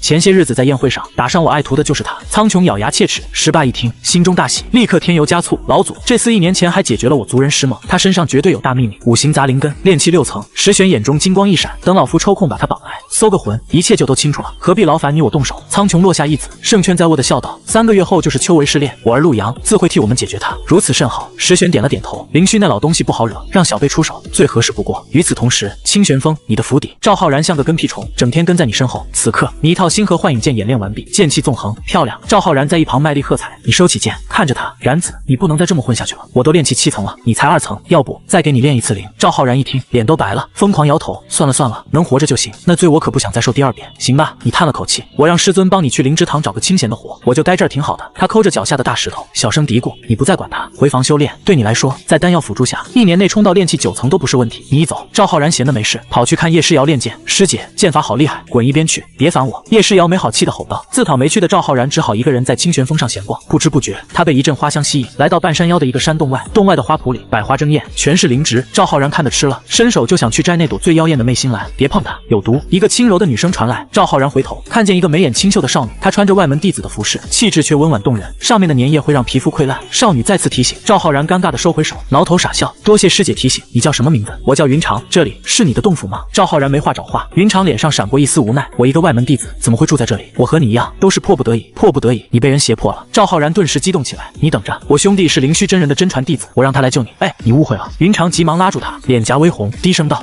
我是魏红师兄的特殊体质，你犯不着为我得罪他。”说完，他羞红着脸，转身跑进了洞府，砰的一声关上了门。赵浩然愣在原地，脑子里只剩下胁迫和特殊体质2个词。他疯了一样冲回你的房间：“子安，快帮兄弟个忙，去救人！”听完他的讲述，你皱起了眉头：“然子，我觉得他是自愿的，如果真被胁迫，他早就跑了。”但赵浩然不信，死拉硬拽非要你去。路过门口，正在练剑的叶诗瑶听见了你们的对话，冷哼一声：“我知道什么是特殊体质。”说你眼神一冷，逼近一步。叶诗瑶吓了一跳，不情愿的开口：“师尊以前也有一个，就是个器皿，拿来用的。后来那个女人趁师尊不在，自己逃了。”赵浩然一听更急了：“云长姑娘那么好的人，怎么会甘愿做别人的器皿？”他拉着你再次冲向了那个山洞。“云长姑娘，开门，我带人来救你了。”洞府门缓缓打开，云长站在门口，他身后还有一个脸色苍白的男子，正是魏红。你误会了，我是自愿的。云长低着头说，可你明明说你是迫不得已。我就是随口一说。云长脸更红了，他身后的魏红终于忍不住了，冲你们咆哮：1个月1枚引气丹，公平交易，关你们什么事？他一把将云长拽进洞府，砰的关上门，紧接着里面传来了魏红的怒骂和云长的求饶声。星号星号，那声音让赵浩然面红耳赤，再也听不下去，捂着耳朵逃走了。第二天一早，赵浩然冲进你的房间，双眼通红。子安，我想继续练灵。他似乎想通了，让他发愤图强的不是同情，而是昨天感受到的那种自卑，以及身体最原始的欲望。你拿出几枚灵石交给他。很快，赵浩然的房间里就传出了痛苦的喊叫。你守在门外，不让任何人打扰。叶诗瑶被叫声吸引过来，好奇地问他怎么了。你别管，你趁机问道，我给你的那本九炼真身，为什么我练到淬体一重天就卡住了？叶诗瑶眼睛一亮，我告诉你有什么好处。你冷笑一声，2个月后就是那门试炼，进了万寿谷，师妹不想我罩着你。叶诗瑶这才开口，想加速修炼，必须配合药补，否则光靠自己练，几年都难有寸进。等赵浩然熬过炼灵的痛苦，你立刻动身前往珍宝阁，还是那个小王接待你。我需要炼体的灵药。好嘞，龙元果、碧玉参、雷鸣竹。小王报了一大串名字，每样都给我来1份。前辈，其实丹药效果更好，比如炼骨丹也来1枚。好嘞，总共是800下品灵石。你心里咯噔一下，这价格正好把你身上的灵石掏空。炼骨丹是3品丹药，价值600灵石，平时只有筑基大修才舍得买。小王解释道。你肉痛的付了钱，回到住处，你开始一种一种的试验灵药。果然，很多昂贵的灵药效果平平，只有碧玉参、雷鸣竹和云雾莲对肉身强度有奇效。炼化所有灵药后，你的肉身境界达到淬体2重天。接着，你服下那枚价值600灵石的炼骨丹，修为堪冲到淬体3重天。想要继续提升，必须烧钱。于是，你直接去了灵芝堂，找到了木青。哟，苏子安穿上内门弟子的衣服了。木青走近你，立刻感受到一股恐怖的威压，脸色一变，连忙改口：恭喜师兄，你开门见山，以后你这几亩灵田我包了，专门给我种云雾莲、碧玉参和雷鸣竹。木青掰着指头一算，脸都绿了。师兄，这成本得1000万贡献点啊！贡献点我来想办法，你只管种，你直接拍板，我1年给你3000贡献当工钱，干不干？干，当然干。木青连忙点头。等我这茬收了，明年开春就给您种上。交易谈妥，你回了灵虚府。现在你面临一个新的挑战，必须在明年开春前赚够1000万贡献点，1枚灵石200贡献，那就是整整5万枚灵石。你找到师尊灵虚真人打听，得到的答案只有一个，在内门想快速赚取大量灵石，唯一的办法就是去接宗门发布的那些最危险、奖励也最丰厚的任务。你需要灵石，很多灵石，所以你站在了问道楼的昭告碑前，那上面密密麻麻的卷轴，每一个都代表着一笔收入。你早就盯上了一个护送任务，报酬1万灵石，足够诱人。可惜几个筑基期的家伙像墙一样堵在前面，那股威压让你呼吸都困难，你只能眼睁睁看着那个卷轴被一个壮汉撕走，心里憋着一股火。他们一走，剩下的任务就没几个好啃的了。就在这时，一个新任务引起了所有人的注意：清除魔修百象魔，炼气8层，奖励8000灵石。百象魔可是炼气8层，一个人搞不定，咱们联手怎么样？一个满身酒气、腰上挂着酒葫芦的中年男人嚷嚷道。一个背着长弓的女人立刻回应：可以，8000灵石，1人1半。机会来了，可以加我一个吗？你立刻站了出来。两人回头看到你这个12、13岁的少年，都愣了一下。那女修士秋水打量了你几眼，笑了：当然可以，小师弟年纪轻轻就炼气7层了，了不起，是极品灵根吧？他想巴结你，但你只是笑了笑，没接话。先说好。那醉鬼狂涛打断了他，一脸严肃地强调：宗门奖励的8000灵石，还有解决了百象魔之后他身上所有的东西，咱们3个必须平分。同意。你和秋水同时点头。夺人钱财，懂的都懂。狂涛炼气7层，用锤的；秋水炼气8层，完工的；苏子安炼气7层，实践。3个人围剿一个炼气8层的魔修，听起来胜算很大。于是你们接了任务，马不停蹄直奔南边的苍云山脉。这里是3不管地带，灵气稀薄，遍地匪徒，还有些逃难来的凡人。百象魔就靠吞噬这些人的灵魂修炼。狂涛师兄，他为什么不去凡人界大肆清除？你忍不住问。嘿，狂涛笑了，修士没了灵气，修为会倒退，不然凡人界早成魔修的天堂了。很快你们就摸到了卷轴上标注的洞府，里面没人。秋水修为最高，神识一扫就有了结论，他出去了，在这儿等，他回来肯定会发现我们。秋水皱起了眉，同是炼气8层，他很清楚这个境界的神识有多敏锐。那怎么办？狂涛问。我可以在洞口布个隐身阵法，屏蔽气息。秋水看了看你们，不过布阵的灵石你们得跟我平摊。当然，你第一个同意。狂涛也点了点头。紧接着，秋水拿出10几枚灵石，手指翻飞，打出几个法印，嗡的一声，一道光幕把你们3个罩住。从外面看，这里什么都没有。1天过去了，一点动静都没有，情报不会错了吧？狂涛开始不耐烦了。再等等。秋水说着，又换了一批灵石。阵法这东西就是个烧钱的玩意儿。就这么2天又过去了，你们已经耗掉了100多块灵石。终于在第3天夜里，负责放哨的你发现了动静，你立刻叫醒了另外2人。月光下，一个戴着鬼脸面具的黑袍人正朝洞府走来，他身上那股邪气隔着老远都能闻到，他就是百象魔。他手里拽着一根绳子，后面串着6个面黄肌瘦的凡人，还有一个穿着宗门服饰的修士，只有炼气3层，气息萎靡的被拖在地上，留下一条长长的痕迹。你看到这一幕，火气噌的就上来了，简直一起上，解决他！你瞬间就想冲出去，然而狂涛一把将你死死按住，别冲动，等他进了洞府再动手。瓮中捉鳖，让他跑了怎么办？他低声警告你。就在这时，那百象魔似乎闻到了什么，停下脚步，鼻子在空气里嗅了嗅，面具之下，嘴角咧开一个诡异的弧度。他没多想，掐诀打开洞府师门，拖着那些祭品走了进去。过了一会儿，你和狂涛悄悄跟了上去。秋水本想在外面放冷箭，但发现洞里七拐八绕的，根本找不到目标，也只好跟了进去。谁知秋水刚一进洞，身后的石门轰隆一声自己关上了。结，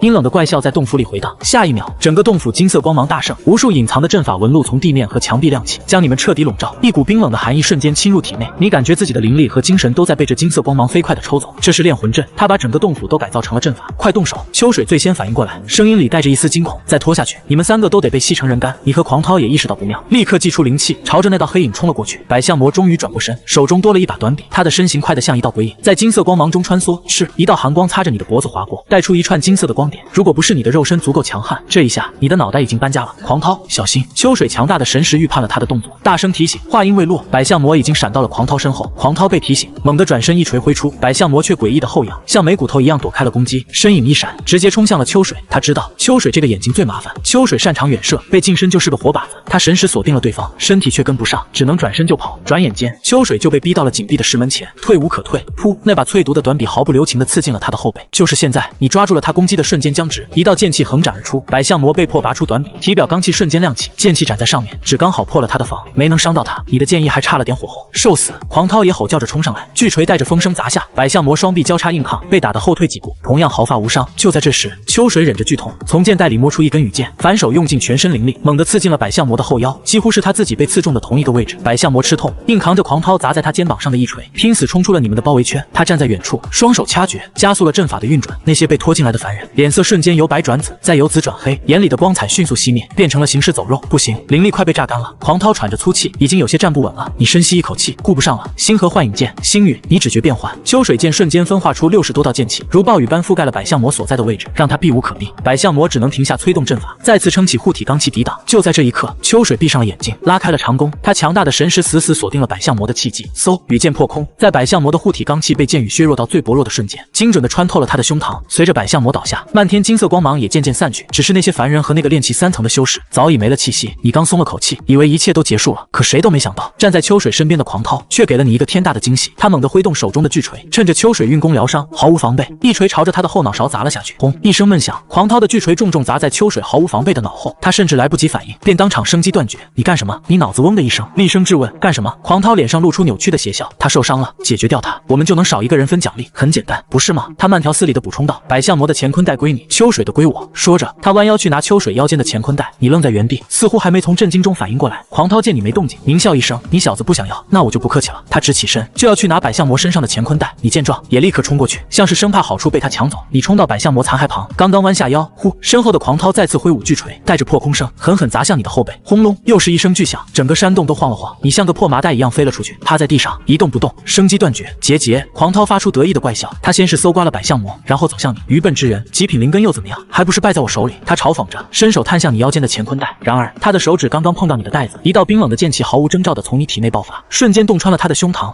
装作失去生机，狂涛难以置信地瞪大了眼睛，一口金光喷了出来。你从地上一跃而起，毫发无伤。那一锤甚至没能破开你淬体3重的肉身防御。秋水剑寒芒一闪，直刺狂涛。狂涛被心念剑气重创，肺腑如同结冰，连挥锤的力气都弱了3分。等等，他勉强挤出一个笑容，你受了我一锤，伤的也不轻吧？我们到此为止，怎么样？你用行动回答了他，眼中只有寒意。对这种背后捅刀子的无耻之徒，多说一个字都是浪费。剑光凛冽，攻势不减。狂涛本就重伤，根本无力抵挡，几招之内就被你一剑封喉。看着洞里3具残骸，你轻叹一口气，去他的合作共赢。你把3个乾坤袋里的东西倒了出来，2000灵石，一把上品战锤，一把上品弓弩，还有10几根上品羽箭。最大的收获来自百象魔的乾坤袋，一本他自己手写的万阵图录，记录了200多种阵法名录和材料，还有一本残缺的身法秘术幽影部。而秋水的袋子里也有一本残篇窥神篇，正是他神识强大的来源。你没多停留，割下百象魔的头颅，立刻回宗复命。8000灵石到手，加上缴获的2000，你现在有1万灵石，但这还不够。回到灵虚府，你立刻拿出无名道卷、万阵图录、幽影部、窥神篇，所有残缺的不完整的功法秘术，在无名道卷的演化下，全都变成了完美无缺的版本。你一下子掌握了200多种阵法的布置方法，一门顶级的身法，还有能无限提升神识的秘法。但是你依旧缺钱。回想起这次任务的凶险，你心有余悸。若不是肉身够硬，你已经陨落了。你不想再这么冒险了。你看着桌上的万阵图录，一个念头冒了出来，卖阵法图。你把200多种阵法图单独抄录下来，直奔珍宝阁。小王，护山阵阵法图什么价？你问。小王一见你，立马笑脸相迎。苏师兄，上品阵法图，统一价200灵石一张。你又问。子母双杀阵呢？中品阵法图100灵石。了解完价格，你心里有了底，扭头就走。在内门和外门交界处有个弟子们自己摆摊的方式，你找了个空位，竖起一块牌子，阵法图专攻，然后你就盘膝坐下，开始修炼。一连3天，一个顾客都没有，你也不急，卖不出去就当修炼了，不亏。终于第4天，一个穿着阵法一脉服饰的外门弟子在你摊位前停下了。师兄，你这儿有什么阵法？你把万阵图录的目录丢给他，他眼睛一亮，我要千机阵、演气阵、传送阵，一共多少灵石？200，这么便宜？他惊呼一声，这3样在珍宝阁至少要300，他付了钱，验了货，确认无误后，一脸激动：“师兄，你这价格太公道了，我回去就帮你宣传，我们阵法一脉的师兄弟们肯定抢着来买。”说完，他千恩万谢的走了。等他一走，你又拿出纸笔，把那3张阵法图重新抄录了一份。对你来说，这就是无本的买卖。自此之后，你白天摆摊，晚上修炼9炼真身和窥神天，小日子过得倒也安稳。2个月后，你的摊位突然炸了。7杀阵给我来一份，我要护身阵、聚灵阵图纸还有没有？明天就是1年1度的秋闱大考，内门弟子们都在疯狂采购保命的玩意儿，其他摊位早就卖光收摊了，只有你这里货源充足，排好队，一个个来。你抄录得手都快断了。1天下来，你足足赚了6000灵石，加上之前的，总共到手8000，离你的目标还差3万2。看来最后的希望只能寄托在这次秋闱试炼上。晚上，你师尊灵虚真人难得回来，师徒3人大口吃肉，酒足饭饱后，灵虚看着你，神色凝重：“子安，明天的秋闱大考，照顾好师瑶，师尊放心。还有，他拿出一面古朴的盾牌，这是上品灵宝，赤阳盾，你收好，记住，保命最重要，排名都是虚的，活着才有机会。上品灵宝这玩意儿的威能是灵气的10倍以上，有了它，你在炼气期几乎就是无敌的。师尊真偏心。”叶诗瑶在一旁嘟着嘴，眼睛里全是羡慕。你没理他，迅速将赤阳盾炼化，同时你悄悄运转唐息术，将自己的修为从炼气8层伪装成了炼气6层。听说试炼之地的妖兽专挑修为高的下手，你必须做好万全准备。第2天，秋闱大考正式开始，所有炼气期弟子都聚集在9峰以南的一处大峡谷外。峡谷内灵雾缭绕，神识无法穿透，里面豢养着无数专攻试炼的妖兽。幽冥狼试炼得分批进行，首先进去的是内门那180位筑基期大修士，他们的任务是清理掉里面最强的玄阶狼王。你和叶诗瑶、魏红带着清玄峰的弟子们在峡谷上方安静等待，你干脆盘膝打坐，继续修炼。7天后，峡谷内的厮杀声终于停了，筑基期的试炼结束，进去180人，出来175人，陨落了5个。你心里一凛，连筑基大修都会陨落在里面，这次试炼恐怕没那么简单。一个浑身是伤的筑基修士高声向裁判长老报功：主峰弟子江云凡斩狼王10头，翠微峰弟子方正斩狼王3头。最终，主峰的江云凡以最多的玄阶金盒获得第一，奖励了1枚珍贵的碎丹精液。现在轮到你们炼气期弟子了，筑基期弟就奖1枚劣等碎丹精液。你心里泛起了嘀咕，这宗门也太抠了，拿这种次品当头奖。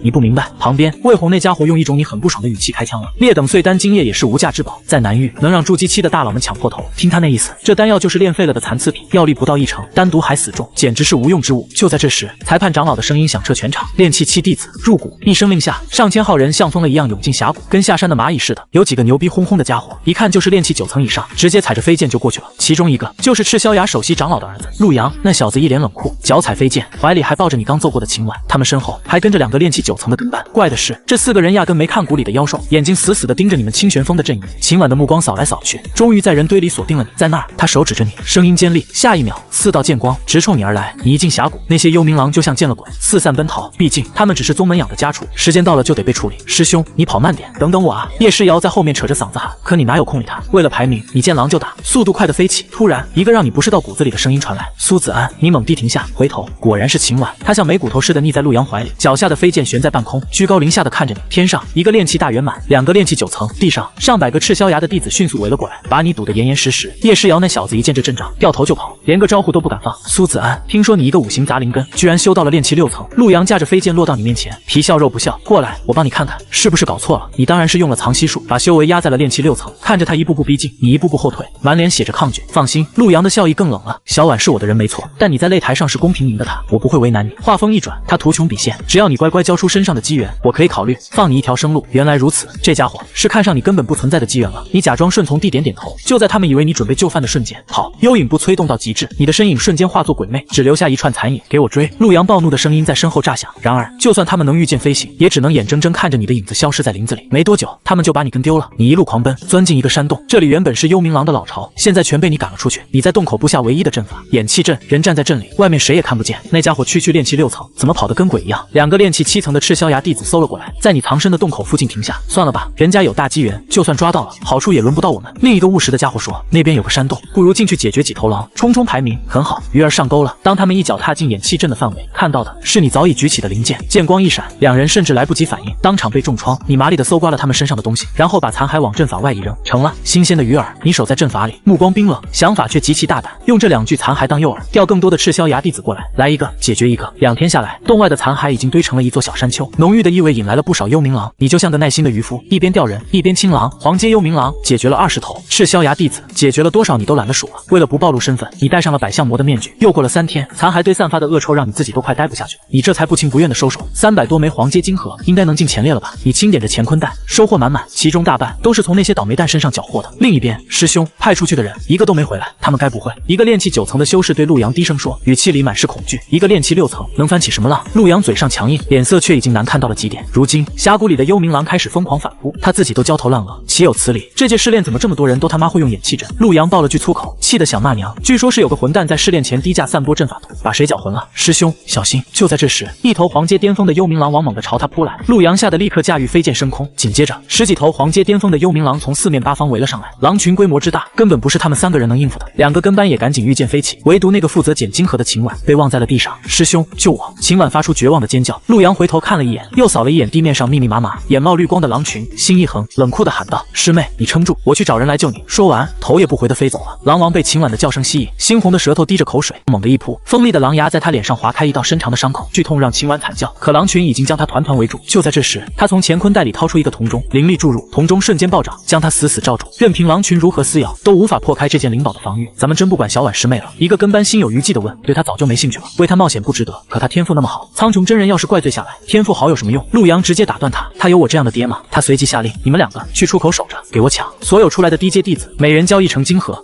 再去会那个苏子安。比起抢劫，他现在更在意的是你身上的大机缘。然而，他御剑在峡谷里兜了一大圈，连你的鬼影子都没找到，倒是另一道绝美的身影吸引了他的目光。一个身穿主峰弟子服饰的少女，孤身一人，身姿婀娜。这位师妹，陆阳悬停在她面前，若能与我同行，试炼排名我可助你一臂之力。少女目光一寒，长剑瞬间出鞘，哟呵，敬酒不吃吃罚酒。陆阳脸色一沉，炼气大圆满的威压猛地爆发，可那少女竟丝毫不惧，剑光璀璨，直接硬汉。更让他震惊的是，少女的身形突然化作无数光影，竟是完整的星河幻影剑。陆阳不敢再拖大，全力一击斩出，谁知这足以秒杀同阶的一剑，连少女的护体罡气都没能破开，反倒是少女在硬接一剑后，气息陡然暴涨，同样攀升到了炼气大圆满。你这家伙用了什么邪术？陆阳惊了，立刻后退，疯狂往嘴里塞丹药。少女哪里会给他机会？攻势如潮，眼中红丝密布，像是杀红了眼。你必须付出代价。2人激战正酣，你循着剑名胜悄然靠近，一个鬼脸面具，一身肃杀之气，鬼面人。那少女见到你，仿佛看到了救星，他是赤霄崖的弟子，快出手！这段时间，鬼面人专清扫赤霄崖弟子的传闻，早已在峡谷内转开。你扫了一眼，2个炼气大圆满，这可不是你能掺和的。你毫不犹豫，转身就走，大概退到20丈开外，你停了下来，从乾坤袋里取出一把弓弩，弯弓搭箭，神识如针，瞬间锁定陆阳的气机。就在陆阳高高跃起，准备用出凌天一击的瞬间，嗖，箭矢破空，精准的命中了陆阳的屁股。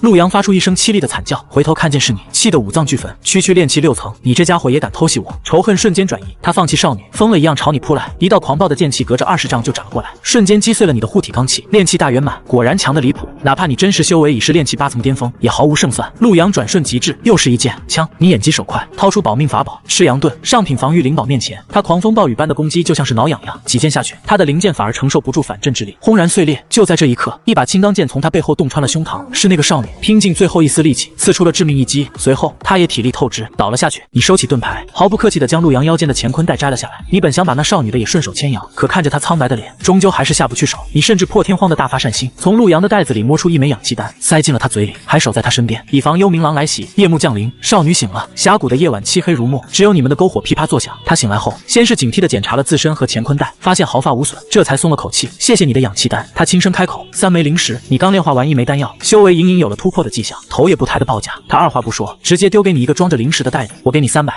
你毫不客气地收下。接着，你开始清点自己的金盒，你居然有这么多！少女惊愕地看着你面前那堆积如山的金盒，数量快300枚了。你立刻警惕地把金盒收了起来，被人惦记的感觉很不好。我用灵石跟你换，可以吗？他见你有了兴趣，立刻开价，1枚金盒，10枚灵石。你眼睛一亮，这价格血赚！但你马上想到宗门的奖励，当即冷下脸。这个价格，我手上这些就值3000灵石，可3000灵石连1枚劣等筑基丹的渣都买不到。你当我不明事理？等我拿了魁首，筑基丹可以给你。他的话让你越发觉得不对劲，1枚筑基丹再加3000灵石，够了吧？你冷冷地盯着他，你就这么想要这个第一的名头？他沉默片刻，终于吐露实情：试炼魁首可以进入太虚秘境修炼1年。这地方你听都没听过？太虚秘境的时间流速是外界的3倍，里面1年，外面才过去3年。他解释道：我想凭此逃。紧接着他自报家门，道出了自己的秘密。他叫洛宁，主峰弟子，极品灵根，被2长老看中，可首席长老却想强迫他和自己的孙子结为道侣，他不从。首席长老就威胁要让他撑不过今年。你想逃去太虚秘境？你皱眉，那里是宗门禁地，而且你的本命精华在宗门手里，跑得掉吗？我有一本秘法换元秘术，可以重塑契机，让命牌失效。他眼中带着一丝绝望。3000灵石是我全部家当了，你如果不愿意，我也没办法。你沉思片刻，忽然有了个主意，不如这样，你提议道，你帮我解决2个人，事成之后，金盒可以给你，出口那2个炼气气9层的无耻之徒，必须除掉。可以，为了自由。洛宁一口答应。得到答复，你立刻又吞下一枚丹药，药力化开，你丹田内的灵力轰然暴涨，一股强悍的气息席卷而出。你突破了。洛宁震惊地看着你，炼气9层，他一个极品灵根，14岁才到这个境界，你才多大？这简直离谱！峡谷出口，2名炼气9层的赤霄崖大修正像门神一样拦住几百名弟子的去路。新来的交易成金河出来，不然我的剑可不长眼。其中一人目光落在了刚走到这里的你，鬼面人身上，见你只有炼气6层的修为，他一脸不屑，你根本没理他，而是转身对着那几百个敢怒不敢言的弟子大喊：大家一起上，解决这2个强盗，金河平分。然而回应你的只有一片死寂。那些人纷纷把头扭开，假装没听见。小子，你在自寻麻烦。2名大修勃然大怒，驾驭飞剑朝你冲来。我呸！你朝他们啐了口唾沫，撒腿就跑。2人立刻追了上去，你一路狂奔，将他们引入山林，逼得他们不得不降低高度。就在其中一人凝聚火球，准备给你致命一击时，你神识早已锁定，幽影步发动，瞬间闪开。这个身法，你是苏子安。2人顿时反应过来。也就在这时，洛宁的身影从掩气阵中暴起，剑光横扫，2人硬扛下这一击，护体罡气剧烈震荡，而你早已折返回来，炼气9层的真实修为毫无保留的爆发，秋水剑出，配合鬼魅般的身法，2人甚至没来得及发出惨叫，便被当场拿下。你第一时间夺走他们的乾坤袋，400多枚金盒，这2个家伙刮得真狠，把这些给我，足够了。洛宁走上前，金盒给你，我的筑基丹怎么办？你还是不放心？我若食言，你大可去向首席长老告发我。话说到这个份上，你才把大部分金盒给了他。峡谷出口外，长老们早已等候多时。苍穹长老，令郎今年估计又是魁首，这次可得好好庆贺一番啊！一个长老满脸谄媚，哈哈哈！我已在赤霄崖备下酒宴，届时还请诸位赏光。苍穹真人满面红光，环视四周，仿佛胜利已是囊中之物。毕竟他儿子炼气大圆满，还有2个炼气9层的死士跟着，怎么可能输？很快，7天时间到，试炼结束，阵法打开，几百名弟子鱼贯而出。最先出来的自然是那些修为低微的弟子，近1000人走出了峡谷。苍穹真人却越看越心惊，不对劲，怎么一个御剑飞行的都没有？他儿子最喜欢在这种场合出风头了。苍穹师兄，令郎为何还不出来？有长老也发现了问题，哈哈，许是还在猎杀妖兽，耽搁了。苍穹抢笑着解释，同时悄悄捏碎了一张传讯符。我儿陆阳速速出谷。然而又过了半个时辰，排名都快出来了，陆阳还是没出现。突然，不知是谁喊了一句：苍穹长老，不对劲啊！为什么你们赤霄崖的弟子一个都没出来？这一声如同晴天霹雳，苍穹猛地站起身，神识疯狂扫过那近1000名弟子，真的一个赤霄崖的弟子都没有。师兄，情况不妙。另一位赤霄崖长老石玄脸色煞白，下一秒，2人再也顾不上规矩，化作2道流光，疯了一般冲进了峡谷深处。眨眼的功夫，苍穹真人就抱着他儿子陆阳的残骸飞出了峡谷，紧跟其后的石玄长老脸色也跟没了亲人一样难看，他的储物袋里装着上百具已经发臭的残骸，长老们都闭着嘴，没人敢出声，只有裁判长老扯着嗓子喊：炼气7弟子试炼结束，魁首主峰弟子洛宁，金盒500，赏筑基丹1枚。第2名清玄峰弟子苏子安，金盒450，赏灵石1万。你走上前领了那1万灵石的奖励，但就在你把灵石塞进储物袋的这几秒钟，那个先你一步领奖的洛宁人不见了，你心里咯噔一下，顿感不妙，神识瞬间铺开，你立刻锁定了他的气息，想也不想就追了上去。那女人一离开峡谷，竟直接御剑飞向了太虚秘境。你虽然到了炼气9层，但压根没时间练御剑飞行，只能把幽影步催动到极致，在地上死死跟着。洛宁师姐，你是不是忘了什么事？你带着善意的微笑在下面大声提醒他。洛宁低头一看，见你穷追不舍，冷冷的回了一句：苏师弟，人我帮你解决了，3000灵石也给你了，你还想怎样？你答应我的筑基丹呢？你的语气沉了下来，我才是魁首，筑基丹当然归我。他撂下这句话，猛地催动飞剑，拔高了飞行高度，瞬间脱离了你剑气的攻击范围。你见状，立刻从储物袋里掏出弓箭，对着天上的他连连射击，可惜太远了，加上他高速移动，你的箭矢全都落了空。你就这么眼睁睁地看着他飞进了太虚秘境，用他的魁首令牌轻松通过了守护大阵。等你赶到阵法前，你的令牌一点用没有，这鬼地方只认魁首。阵法里，洛宁安全落地，他回头看你，那张绝美的脸上浮现出一抹赤裸裸的得意。苏师弟，我要去海域了，山水有相逢，江湖再见。他甚至还俏皮地冲你眨了眨眼。紧接着，他走到一块刻满古文的石碑前，指尖翻飞，灵力涌动，直接激活了传送阵。在他身形消失的最后一刻，他又回头瞥了你一眼，那副你能把我怎么样的欠揍表情，深深烙在你脑子里。呼，你长长吐出一口浊气，那可是筑基丹，一枚完好无损的上品筑基丹，价值整整5万灵石，岂有此理！你狠狠一拳砸在阵法屏障上，巨大的反震力把你震退了好几步。这修仙界，人心果然喂不饱。你感叹一句，转身回了住处。不过这次也不算本钱无归，光是清扫赤霄崖那帮愚笨之人，就让你捞了不少秘法和灵石，还有几件品级不算差的灵器。你仔细清点了一下，身上现在不多不少，正好5万灵石。正当你纠结是该继续砸钱培育炼体的灵药，还是用这笔钱去买一枚筑基丹时，叶诗瑶的声音在门外响起：师兄，师尊找你。你打开门，叶诗瑶一张脸拉得老长，凶巴巴地瞪着你。我在峡谷里怎么找不到你？你倒好，拿了个第2名，就完全不管我安危了是吧？他噼里啪啦地把在峡谷里受的委屈全倒给你，但你压根没理他，径直走向正堂。开什么玩笑？当初你被围攻的时候，他扭头就跑，你可是看得一清二楚。来到正堂，师尊灵虚正悠哉悠哉地品着茶，他一见你进来，脸上立刻堆满和蔼的笑容。好徒儿，快坐，快跟为师说说，你是怎么在峡谷里弄到那么多金盒的？你找了个位置坐下，然后面不改色地开始胡编乱造，把自己包装成了一个运气爆棚的捡漏王。至于清扫赤霄崖弟子的事，你一个字都没提。这么说，赤霄崖弟子的陨落和你没关系了？灵虚试探性地问。弟子哪有那么大本事？你一脸无辜，倒是听说有个戴鬼脸面具的女人到处追击赤霄崖的人，弟子猜她就是这届的魁首洛宁。你的回答滴水不漏。灵虚须点点头，没再追问。与此同时，赤霄崖这里现在是全宗最热闹的地方，一群看热闹不嫌事大的长老正聚集在此。苍穹本来摆好了宴席，准备庆祝儿子陆阳蝉联4届魁首，结果呢，儿子没了，赤霄崖的炼气7弟子全军覆没了。可这群长老还是照常赴宴，坐在宴席上大吃大喝，品尝着山珍海味，气氛诡异到了极点。大殿正中央，苍穹没管那些人，他儿子陆阳的残骸就摆在那，盖着白布，他就那么颓废地坐在旁边，老泪纵横。就在这时，一个半张脸结着恐怖伤疤的女孩走了进来，苍穹看到她的瞬间，吓得魂飞魄散，失声尖叫。苍天，他哆哆嗦嗦地念着稳固到心的咒语，好半天才缓过来，冲着女孩怒吼：“哪里来的怪物，给老夫滚出去！”他抬手就要打出法力，那女孩却哇的一声哭了出来：“师尊，我是小婉啊！”秦婉哭得痛苦万分，刚愈合的伤口瞬间崩裂，精液混着泪水往下流，被陆阳抛弃，被毁了容，现在连最疼他的师尊都认不出他了。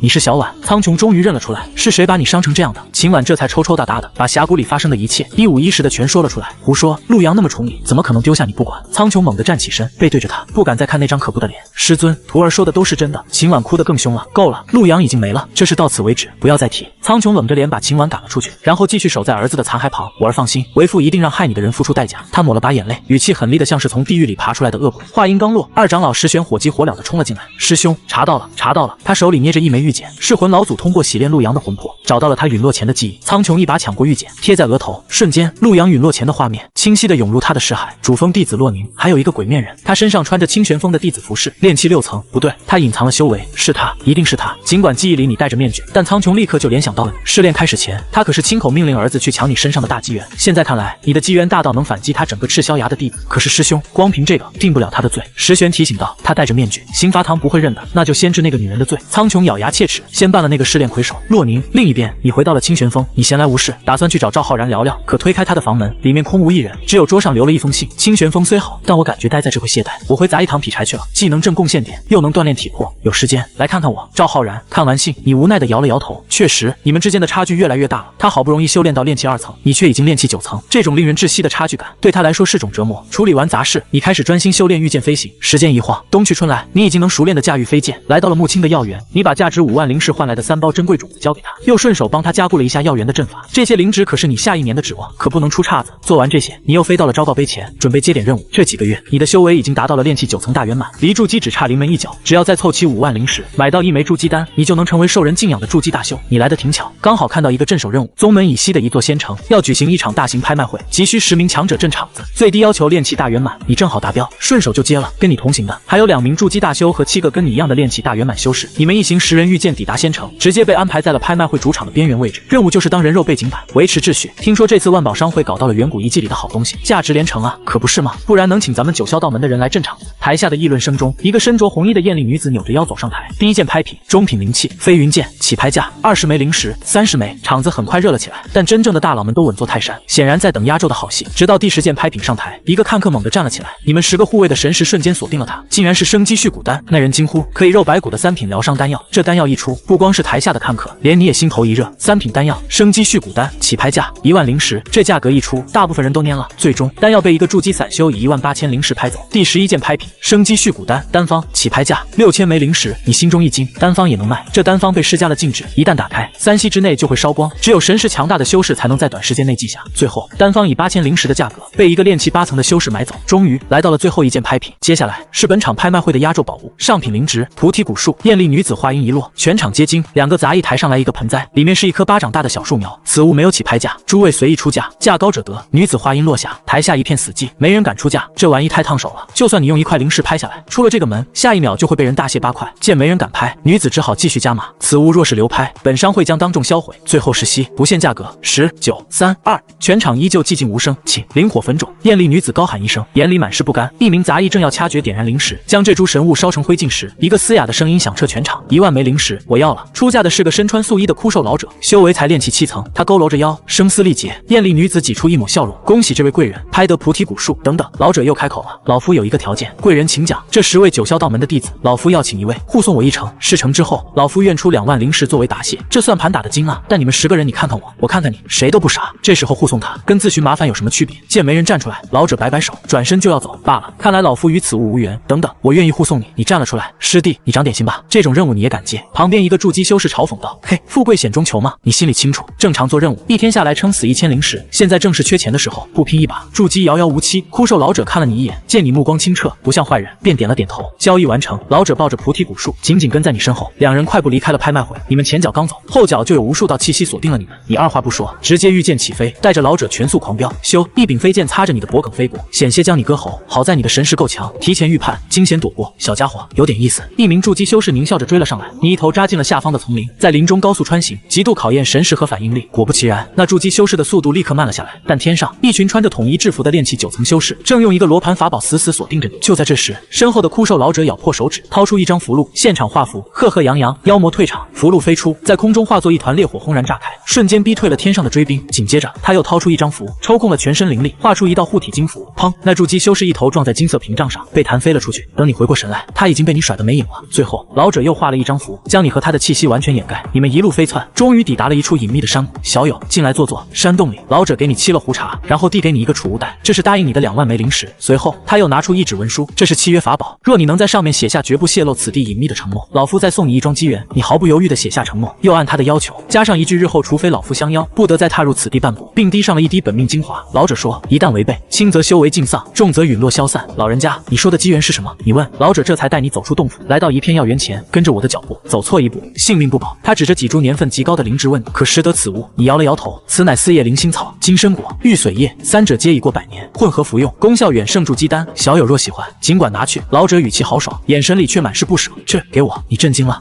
不给你，老夫也无缘享用。老者脸上愁云密布，老夫伺候了他们100年，如今寿元将近，修为才炼气7层，为了筑基活了半辈子，最后还是一场空。你将3株神药收入囊中，心里五味杂陈。小友再看，老者指向那辽阔的林田，老夫一生心血都在此处，若你能为老夫续命100年，这些我可全部拱手相让。你大致扫了一眼，那些灵芝年份极高，药力惊人，其中甚至有你炼体所需的碧玉参。我听说3品续命丹可续命100年，你提了一句，可这片地界没人会炼。老者一脸绝望，那我先行告退了，日后若遇上续命机缘，定会转赠道友。你抱拳行礼，匆匆离去，回到万宝商会，其余9个同门正在大吃大喝。师弟回来的这妖巧，一个筑基修士招呼你坐下，师弟可将那老者安全送回。另一人急切地问，你摇了摇头，随口编了个瞎话，半路遇上劫机，还有筑基修士，我见情况不妙，就扔下他自己跑了。契约在身，你半个字都不会多说。9族饭饱，你们回宗复命，你顺利领到了1000灵石的奖励，但这一趟你的总收获是21000枚灵石，外加一份远超筑基丹的灵药。你回到房间，迫不及待地将3份灵芝捣碎，一口吞下，轰！强大的药力在你体内炸开，贯穿4肢百骸，你感觉身体快要被撑爆了。等你将药力全部炼化，已经是1个月后。我这是成了还是没成？你内视丹田，发现自己陷入了一个诡异的状态。你的5行灵根中，只有1道灵根被药力淬炼，达到了筑基层次，而另外4道还停留在炼气境。你完成了1/5的筑基，成了，但没完全成。你陷入了两难，是封闭其他4道灵根直接向上修炼，还是想办法把5道灵根全部筑基？为了解惑，你找到了师尊灵虚。灵虚仔细探查了你的情况后，神色凝重，你的灵根资质为师前所未见，但筑基乃是修行第一步，根基必须稳固。若你现在强行修炼，将来恐怕会留下无法逆转的隐患。一为师之见，你必须将5道灵根全部筑基成功，再谈其他。说完，他从储物袋里拿出一枚药香4溢的丹药，这是筑基丹，本是为你师妹叶诗瑶准备的，如今你急需，就先给你吧。师尊，